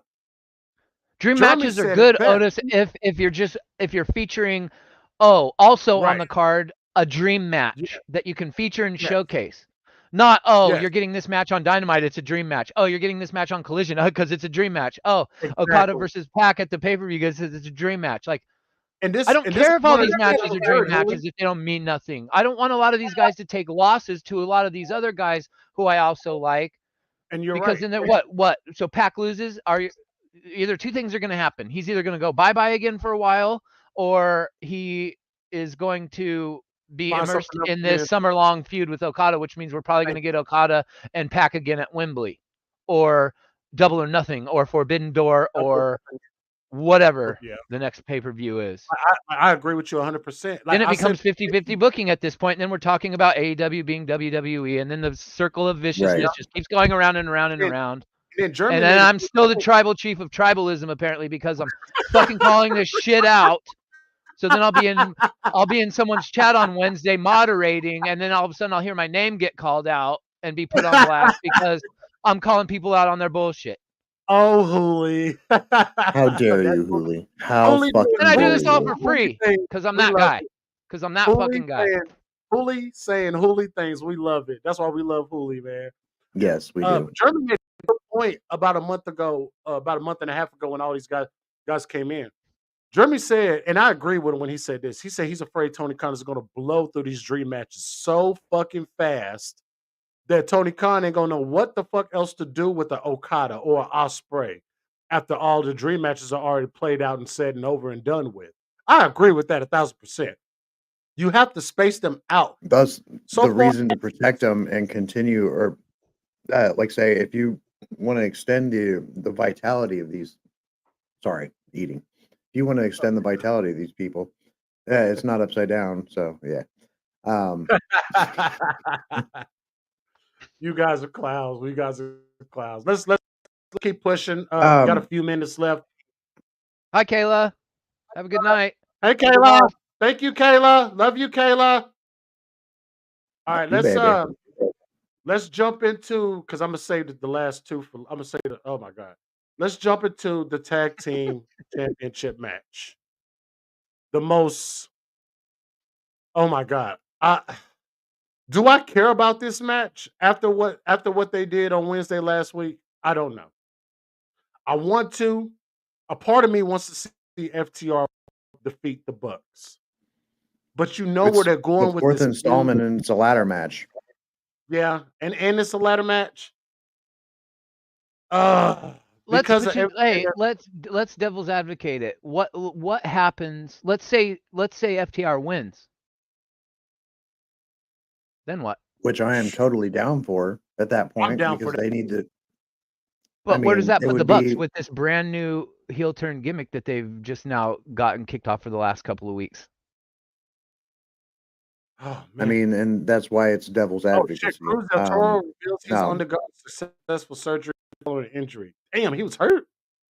I don't know who Cruz del Toro is. All I know is that LWO. El Toro is like a lawnmower brand or some shit like that. Yeah, LWO. Joaquin Wild and Cruz del Toro, former Legado, but now they're LWO. Oh, yeah, those okay. guys right there. That's crazy. Damn. Man, well, good. Man, I hope he speedy recovery for him. Speedy recovery for Matt Cardona. Back my to apologies, FTR. Hooli. Go ahead, Hooli. Again, this is another match that my personal feelings for the Bucks aside, this is also a match that I don't necessarily. Haven't we seen FTR versus the Bucks more than one time? Yes, this will be number 4, and this is a ladder match. We got the hokey excuse of the all-in footage being shown to further the storyline between the Bucks and FTR, which any 4 of those individuals were on that footage. But yet it helped advance their storyline, which doesn't make any sense. You can't have the Bucks lose because they're trying to establish this new change of direction as heels. I'm still picking FTR. Has anybody's momentum fallen all the way off farther than FTR's has in the last year? They were the unstoppable belt collecting champions last year. Yeah. And he said it in his Ariel Helwani interview. CM Punk said he's not going to name names because he's got friends in the company that he doesn't want to be punished for potentially being friends with him. It certainly seems as though FTR was being punished for their affiliation with a CM Punk. That's what it seems like to me. I'm still picking FTR. To win the You're picking FTR. Okay, so if FTR wins, do they just scrap the Young Bucks gimmick? I mean, what do they do with the Young Bucks if FTR wins? I feel like this ain't gonna be the last time we see this. Unfortunately, I hate to say it, it's not. This is probably going to seen it 3 times, Otis. Yeah, this will be number 4. I think this is going to carry into All In. They might skip a pay-per-view. So Tony Khan is taking a dream match that he's forced upon us, and now he's trying to force this unspoken narrative of fight forever vibes with these 2 teams. Because they've already fought 3 times, and now we're seeing them fight for the 4th time on Dynasty. And you said that you have a feeling this is going to be a summer-long feud. Yeah. So we're going to see it potentially 2, 3, 4 more times. Yeah, and I don't. As much as I don't want it, I just feel like they're going to carry this all the way into Wembley, and the Wembley is going to be the last time they face each other. It's just, man, something in my stomach. So we're gonna get We're gonna get Sheamus versus Cesaro, a trilogy of FTR versus the Young Bucks, like FTR did with the Briscoes. An entire anthology of matches. That's basically what we're getting. It's gonna be a best of 7. With this will be number 4. They're probably gonna go 3 more, maybe once. You might want to. I don't want it. I definitely don't want to see that either. I just feel like they're not pushing no other tag teams in AEW but those 2. So I just don't know what else they're going to do right now. You give FTR the title and have them hold it and give it to the Bucks at all in Wembley. Maybe we have, to Jeremy's point with fuckery. Maybe we have some interference in this match. Maybe there's a double disqualification due to interference. Maybe this is how we get the introduction of the Motor City Machine Guns as a tag team. I like that, Hooli. Yes, sir. I like that. Because I can't see the Bucks losing. They're too new into this gimmick. FTR can't really stand to lose again. Their stock hasn't been any lower in a they'll be long done. time. If they lose again, they're done. FTR is done. They're gonna probably. To They might as well Jeremy's go home point for a while. of these are the only two, or to your point of these are the only two tag teams in the company that are being really showcased in any way, shape, or form on a regular basis. You've got like Top Flight, and you've got all these other tag teams that really aren't on a Bucks and an FTR level. Right. So they're all mid-card tag team talent. Mm-hmm. This is a perfect opportunity. We heard last night that Motor City, Yep. or where did I hear yesterday? Motor City Machine Guns are signing or have signed with AEW. It just hasn't been announced yet. I mentioned it last week. Bring them in, and then we got another top tier tag team that is in the mix. Bring in the Motor City Machine Guns. Have them screw the whole match, and we don't get a winner. That way, we'll get the whole FTR Young Bucks again somewhere down along the line. How about a triple threat tag team match? For Dynasty or for the future? For the future. Yeah, for the future. Of course, I ain't can gonna see have that. Yeah. I can see that for the future. Maybe Double or Nothing. You'll get them appearing at Double or Nothing. I'm predicting double disqualification due to Motor City Machine Guns interference. I like that, Hooli. I like that idea. I like that idea. My bro from the Mo, go ahead. Well, it's a ladder match though. But does Motor City Machine Guns have a 90-day no compete? They might.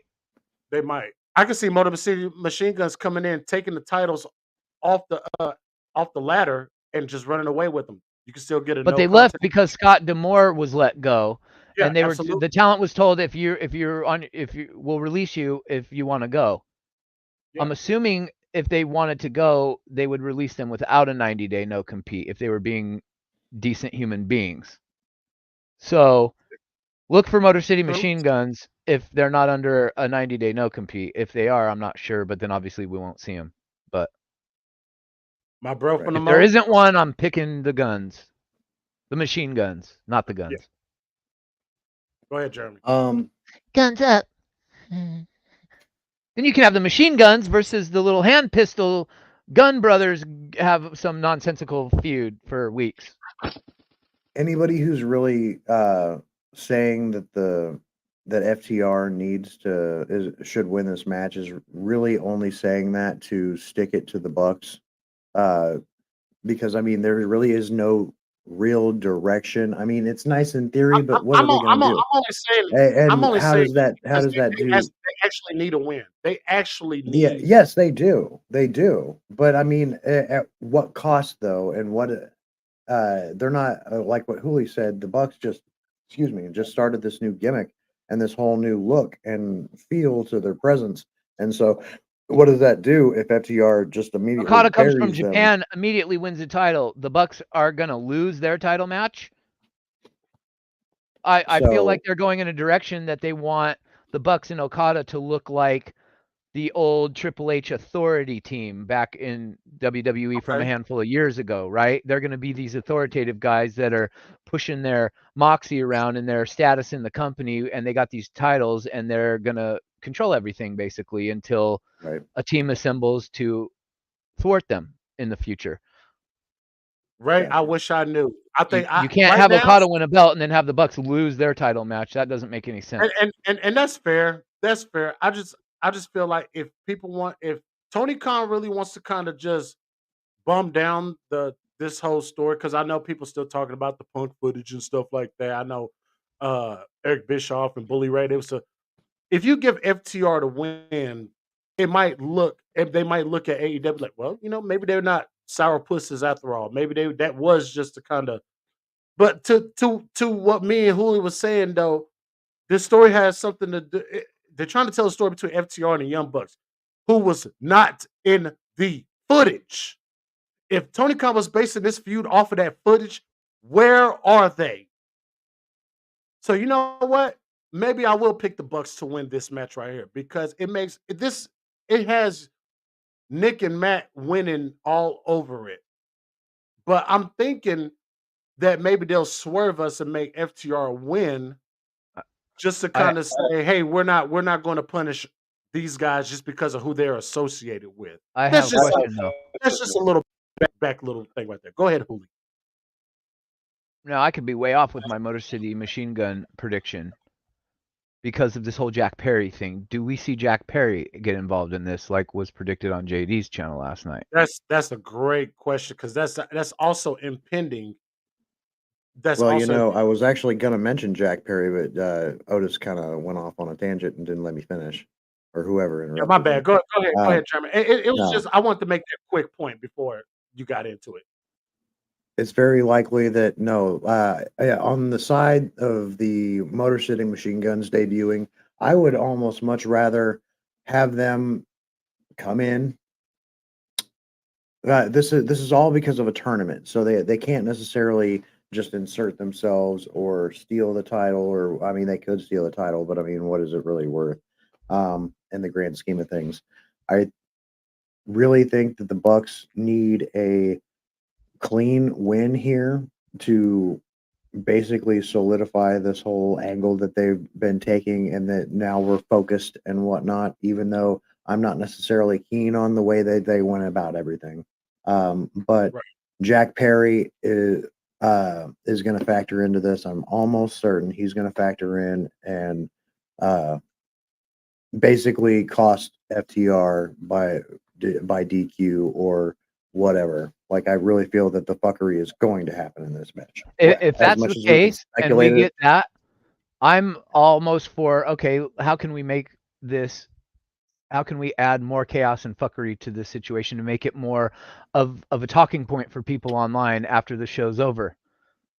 Take that, what Jeremy said, and take what I said, and just combine them and do. I'm almost for. it's already going to be an overbooked We spot expect, fest. right? We expect Jack Perry to show up at some point. Okay, so Yeah. let's say that happens. Now he gives the one up. He gives the one up for the Bucks. He's Oh, the shit. extra body that the Bucks don't have. I would like it, since we all know that FTR is close friends with CM Punk. We all know how cerebral CM Punk's mind is for the business. How cool would it Yes. be if FTR got the nod of being, because FTR is just a tag team. They're kind of looked at as brutes and not very. They're kind of looked at as brawn and no brains in terms of as their team is portrayed, right? They're just an old school, rough them up, beat them up, traditional No old clips, school just tag team, fists. right? Give them a little bit more of a cerebral mentality and feel to their shtick. Jack Perry comes out, seemingly gets the one up to, we think, oh shit, the Bucks are going to get this win. Then implement ahaha. The FTR was waiting for Jack Perry. They knew he was waiting to come back, right? And they were one step ahead of the game, so they bring in not one body but two in the Motor City Machine Guns, maybe to back them against the Bucks. Yeah. Now the playing field is even. And then that presents a unpredictability in That's terms of sticking with where your they go dipstick. after the match with this storyline. Yeah. Yeah. Hey, I dig that. I definitely dig that. Because if it's just a traditional Yeah, I think random interference, double go ahead, Russ. DQ, any of the tried and true traditional ways we all see matches can only play out one of like four ways. So It's got it's to. all been It's got to done. end. The finish has to be in a AEW way that puts needs them a over. moment. They need something where we're all talking about them, not because of the CM Punk and the all-in botch footage fiasco Right. that we've been shitting on them for the last 2 weeks about, since they announced that they were going to show this footage. They need something where the fans are talking about them, just like, you know, because we're still on a WWE high from WrestleMania, and WWE has all the fucking momentum right now.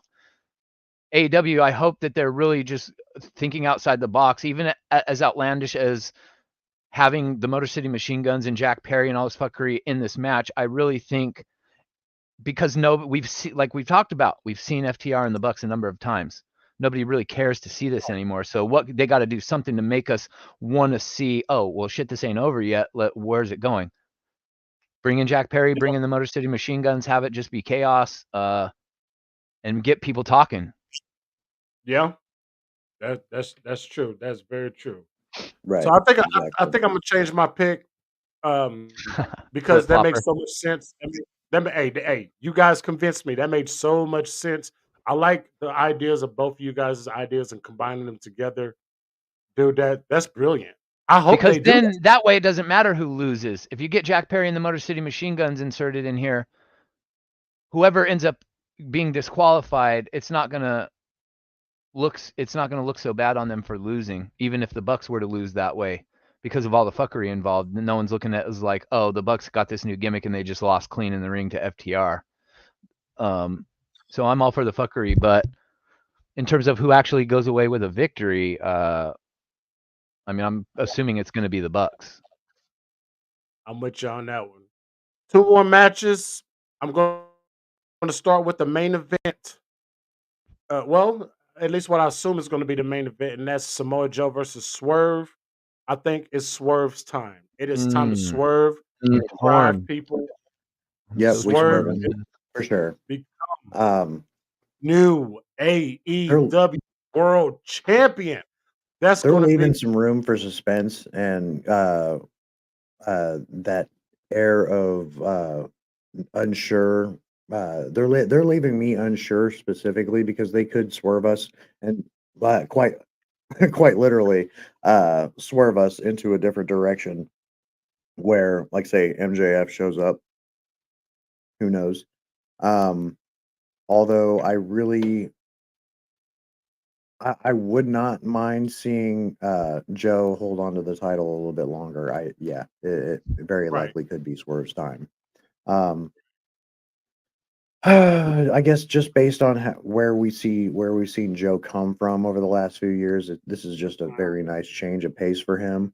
And no, I just am very happy with this. But at this point, I'm gonna say Swerve.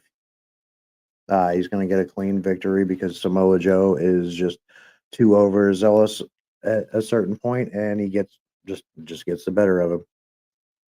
That's at least Fully? the I'm very torn.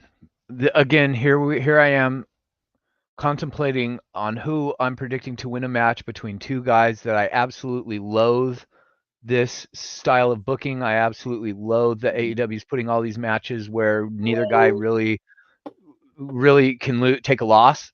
Think about it. Samoa Joe just got this title. He's not even had enough time to really put in enough defenses to make it feel like the title's been meaningful. That's But fair. we all love Swerve, and I'm not Swerve's ready been pushed really since for him to last lose it. year, and everybody and their mom wants Swerve to be the champion, including myself. But what does that do to Joe? How's his title reign remembered? What do they do with Joe after he loses the title? That Is is this going to fair. be a feud where they're doing a back and forth until Wembley, Exactly. and we see a trilogy of sorts between these two guys? Or do we just Yeah. get Swerve versus Dream matches weekly after he wins the title? I want him to win the title, but I want it to be right, and I don't want it to affect Samoa Joe negatively either. So I want Swerve to win this weekend, but I don't want Joe to lose this weekend. And here we are in a situation where you got to pick one or the other. I wouldn't have put these two guys together. I wouldn't have done this feud at this stage at where they're both at. I wouldn't have done this feud. I would have saved this. Agreed. But gun to the head, Hooley.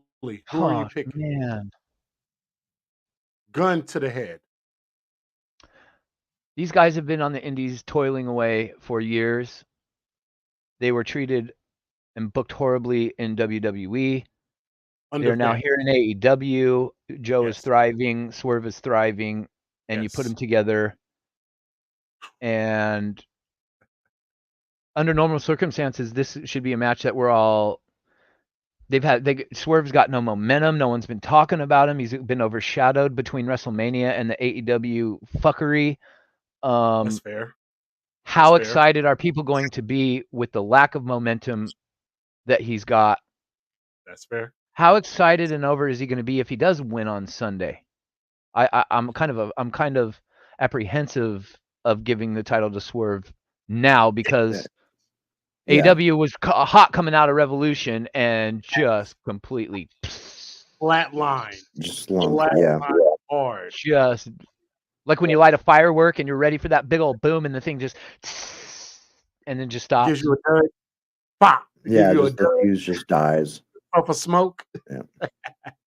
like like the exploding barbed wire death match a few years ago, like that. Oh my God. Like getting all hyped up and then sorry, turn over and go to dud. sleep with blue balls. Sorry about your luck. Yeah. Sorry, not your damn luck. No, but That was a in a clap. sense, That deserves a clap. That deserves a clap for that one. I agree with you, Hooli, man. Who The do I think is thing, going to win? I have no clue, man. I don't want either of these guys well, affected because negatively. yeah, they both AEW, have reasons that they can't really lose. What'd you say, yeah, like Otis? AEW's been talking about history. AEW's been talking about history a lot. How Swerve could become the first black athlete to hold the AEW title, and I don't want to say that they're going to try to factor that into it.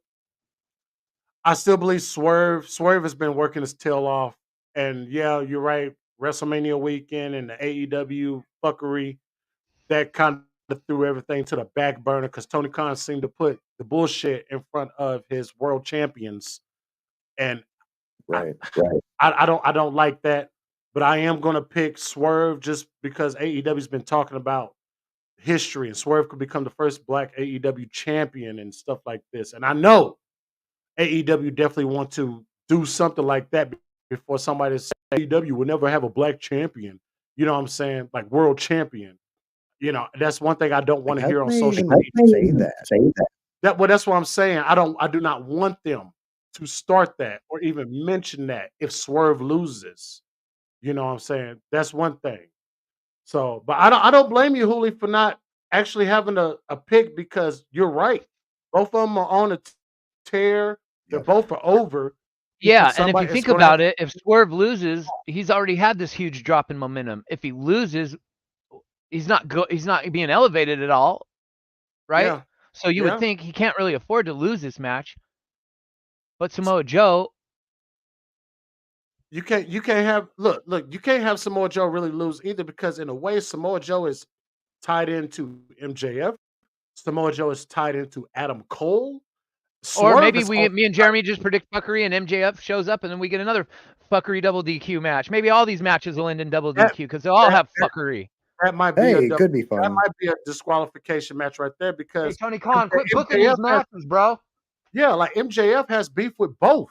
So what if he comes in, fucks it up, and they start a program to make it a triple threat match? Then I've I literally mean, here, pretty much booked fuckery for every one of my predictions, and that's probably well, and here's the thing when you have no other choice but to book fuckery, because it's a huge there's no problem. real. That yeah, It's either a big huge problem, problem. big problem. I like the air of potential unpredictability that the booking brings to this, but at the same time, yeah, it doesn't necessarily bring the possibilities, or excuse me, the likelihood of things going wrong are exponentially higher than them going right. Yeah, And so the when you produce this kind of shit, it's got to be on point, and every element, every aspect, every nuance of factors that you have going into this whole angle or whatever, it's got to be perfect. Otherwise, it's not going to get over. It's not going to follow through. And that's Yeah, why we had that. That's why the devil storyline wasn't paying off. That's they why drag right. shit a out bunch of too different long too, storylines. and then someone Yep, gets hurt, and then drawing they it can't out. even finish the story properly, and Mhm, then it's goofy. And to Jen's point, exactly.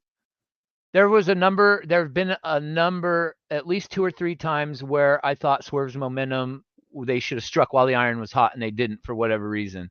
So Jen's kind of got a point. They've drugged this shit on with Swerve now to a point where, If he loses, it's almost the same as Cody. If Cody would have lost at WrestleMania, yeah, Cody people was are gonna done. just be like, oh, you Yeah. know what? Fuck it, move on. We'll find someone Yeah, else to cheer for. same thing for Swerve. Now, I'm not gonna Mhm. sit here and say that they need to pull the trigger on Swerve right now. It depends on the circumstances when it comes to Sunday during the match. If you see MJF show up, then I can almost guarantee you that Joe is probably going to, if it ain't no double disqualification, Joe is going to lose that title, and MJF is going to help Swerve, and then MJF is going to go after Swerve. I think The that would main be concern, the main concern is that the way that they're doing all of this makes sense, and I mhm. don't know. I'm just it.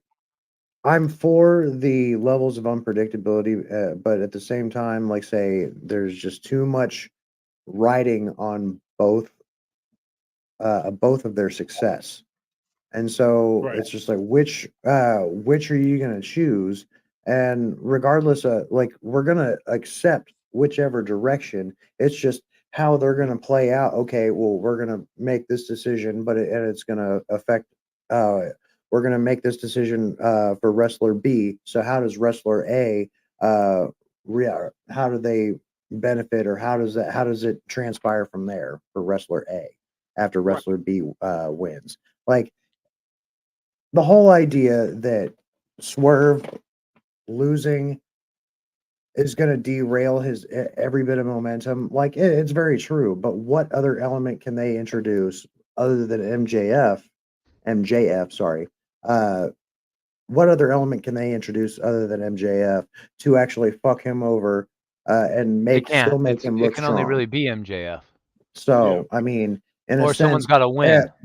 but on the other side of the coin, what are they going to do about taking the title off of Joe to give it to Swerve when it may not have been the right time to do that for Joe?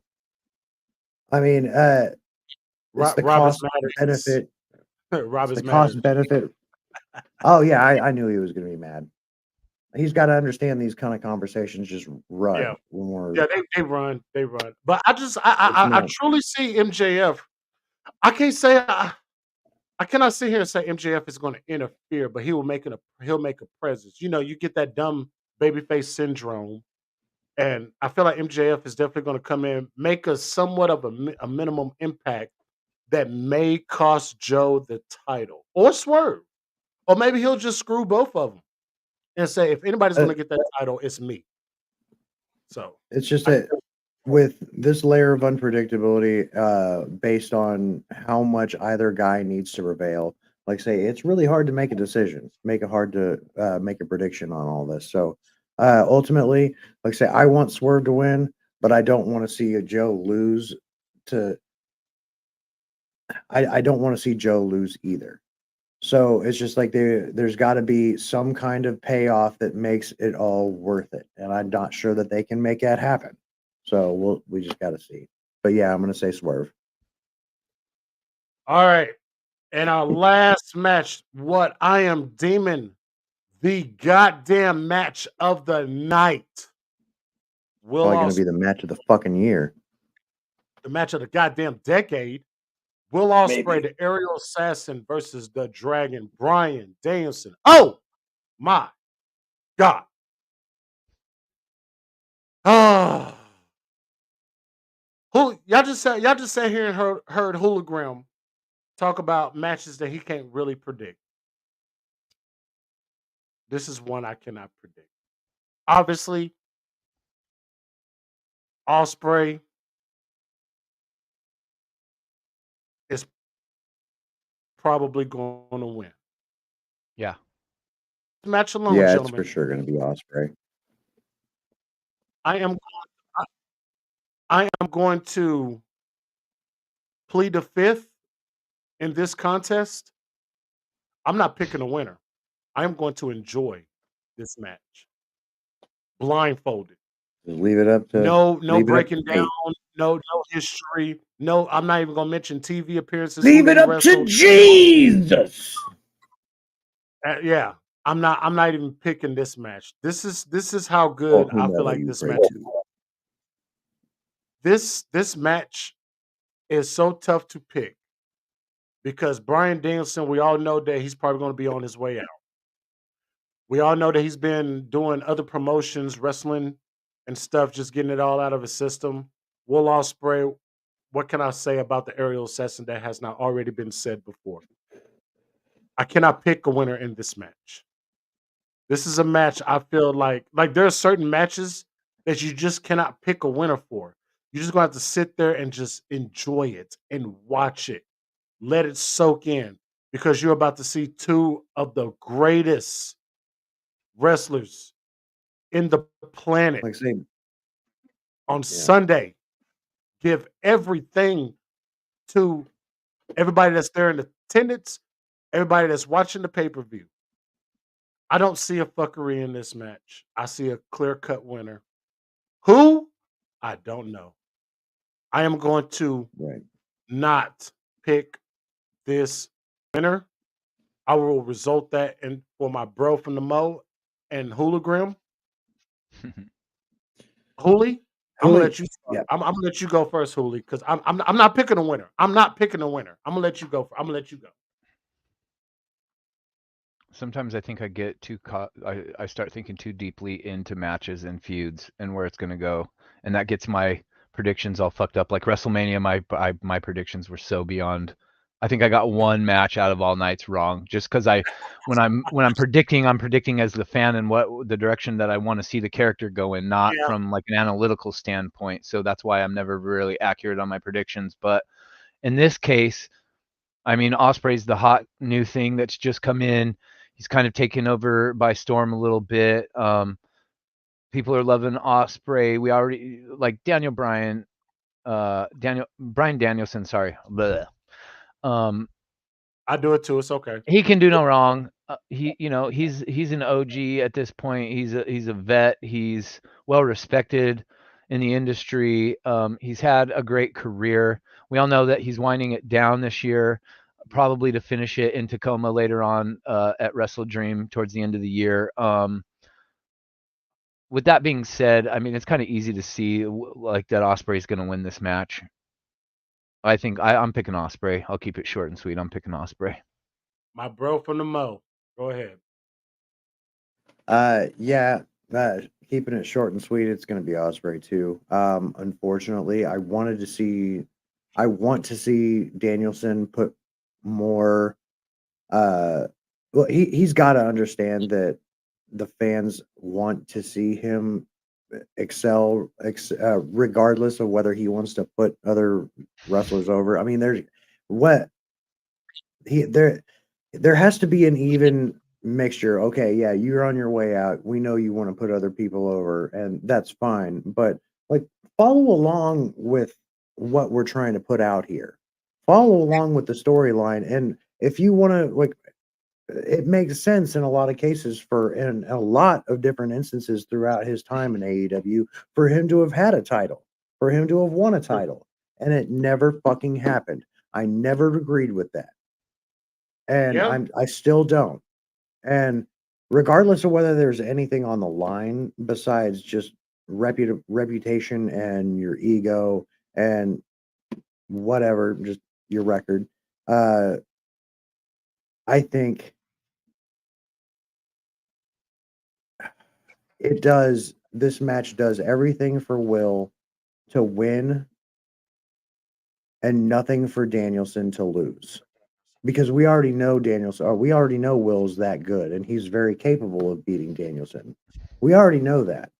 Mm-hmm. So my issue is Danielson. He's gonna go in there and give us a 5. You think the BCC comes out and we get more fuckery? only if the Don Callis there's definite possibility Don Callis family could interfere. But again, I don't like the idea. It does nothing for Will. It does everything for Will to win this match, but it does nothing for Danielson to lose. Maybe the Callis family comes out and it distracts Osprey. He gets pissed saying, "Hey, get out of here. I don't need you guys.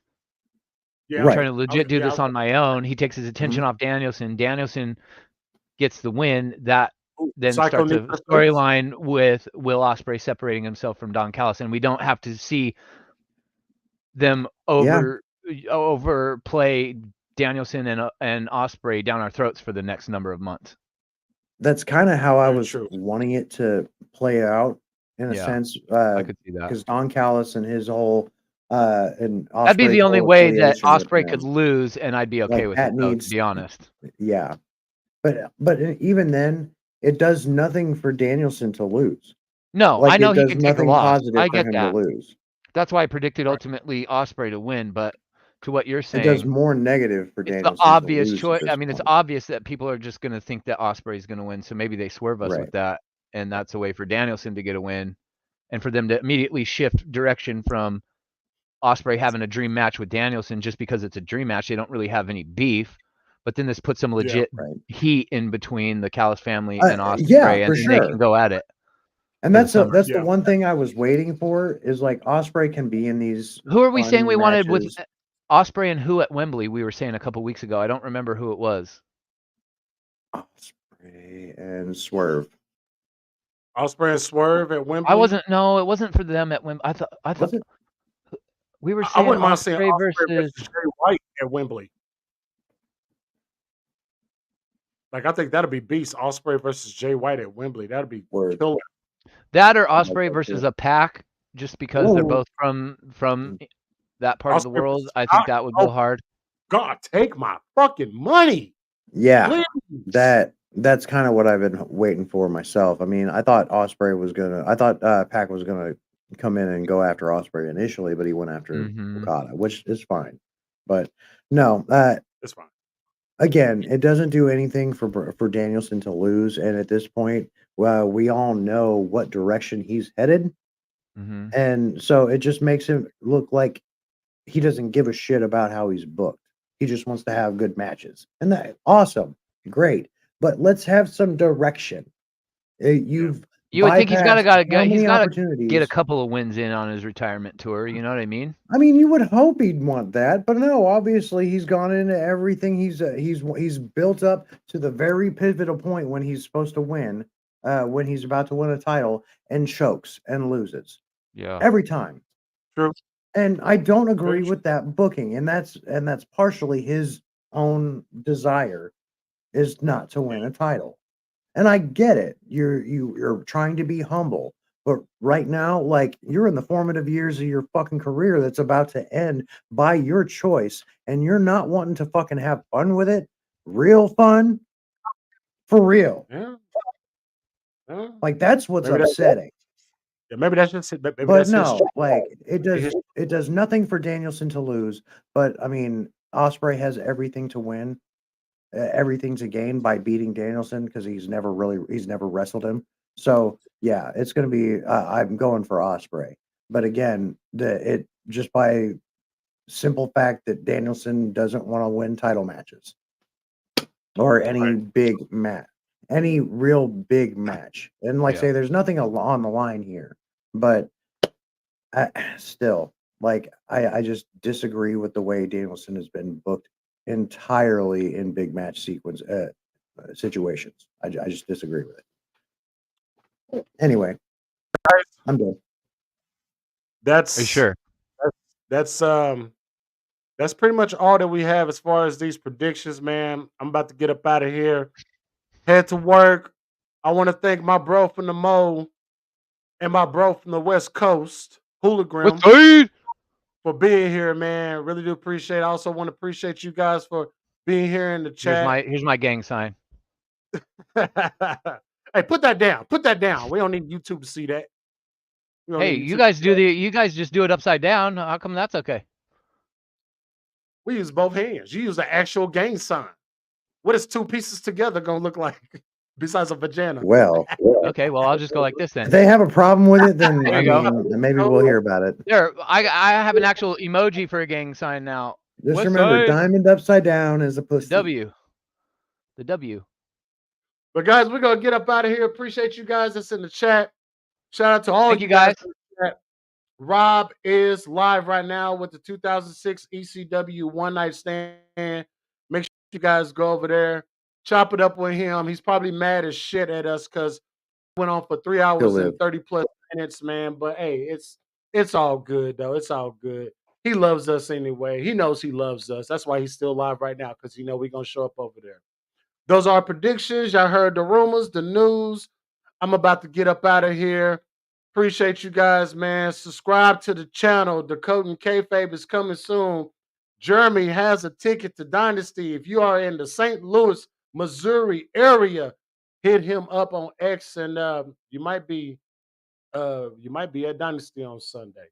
Guys, I'm up out of here. I will holler at you later.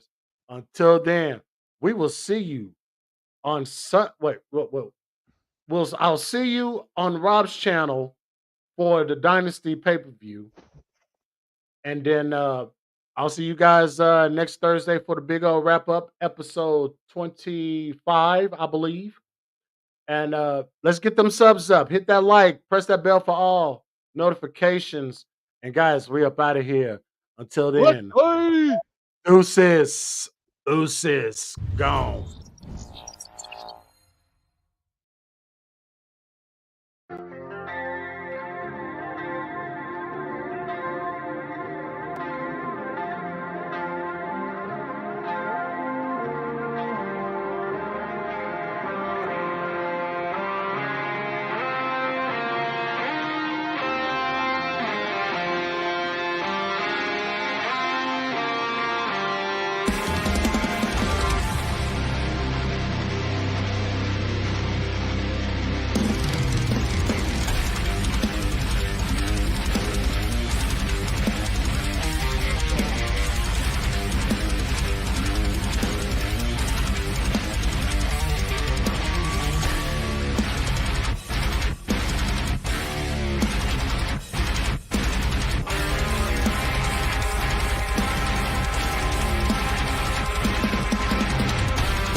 Welcome to the BiggOh Wrap-Up.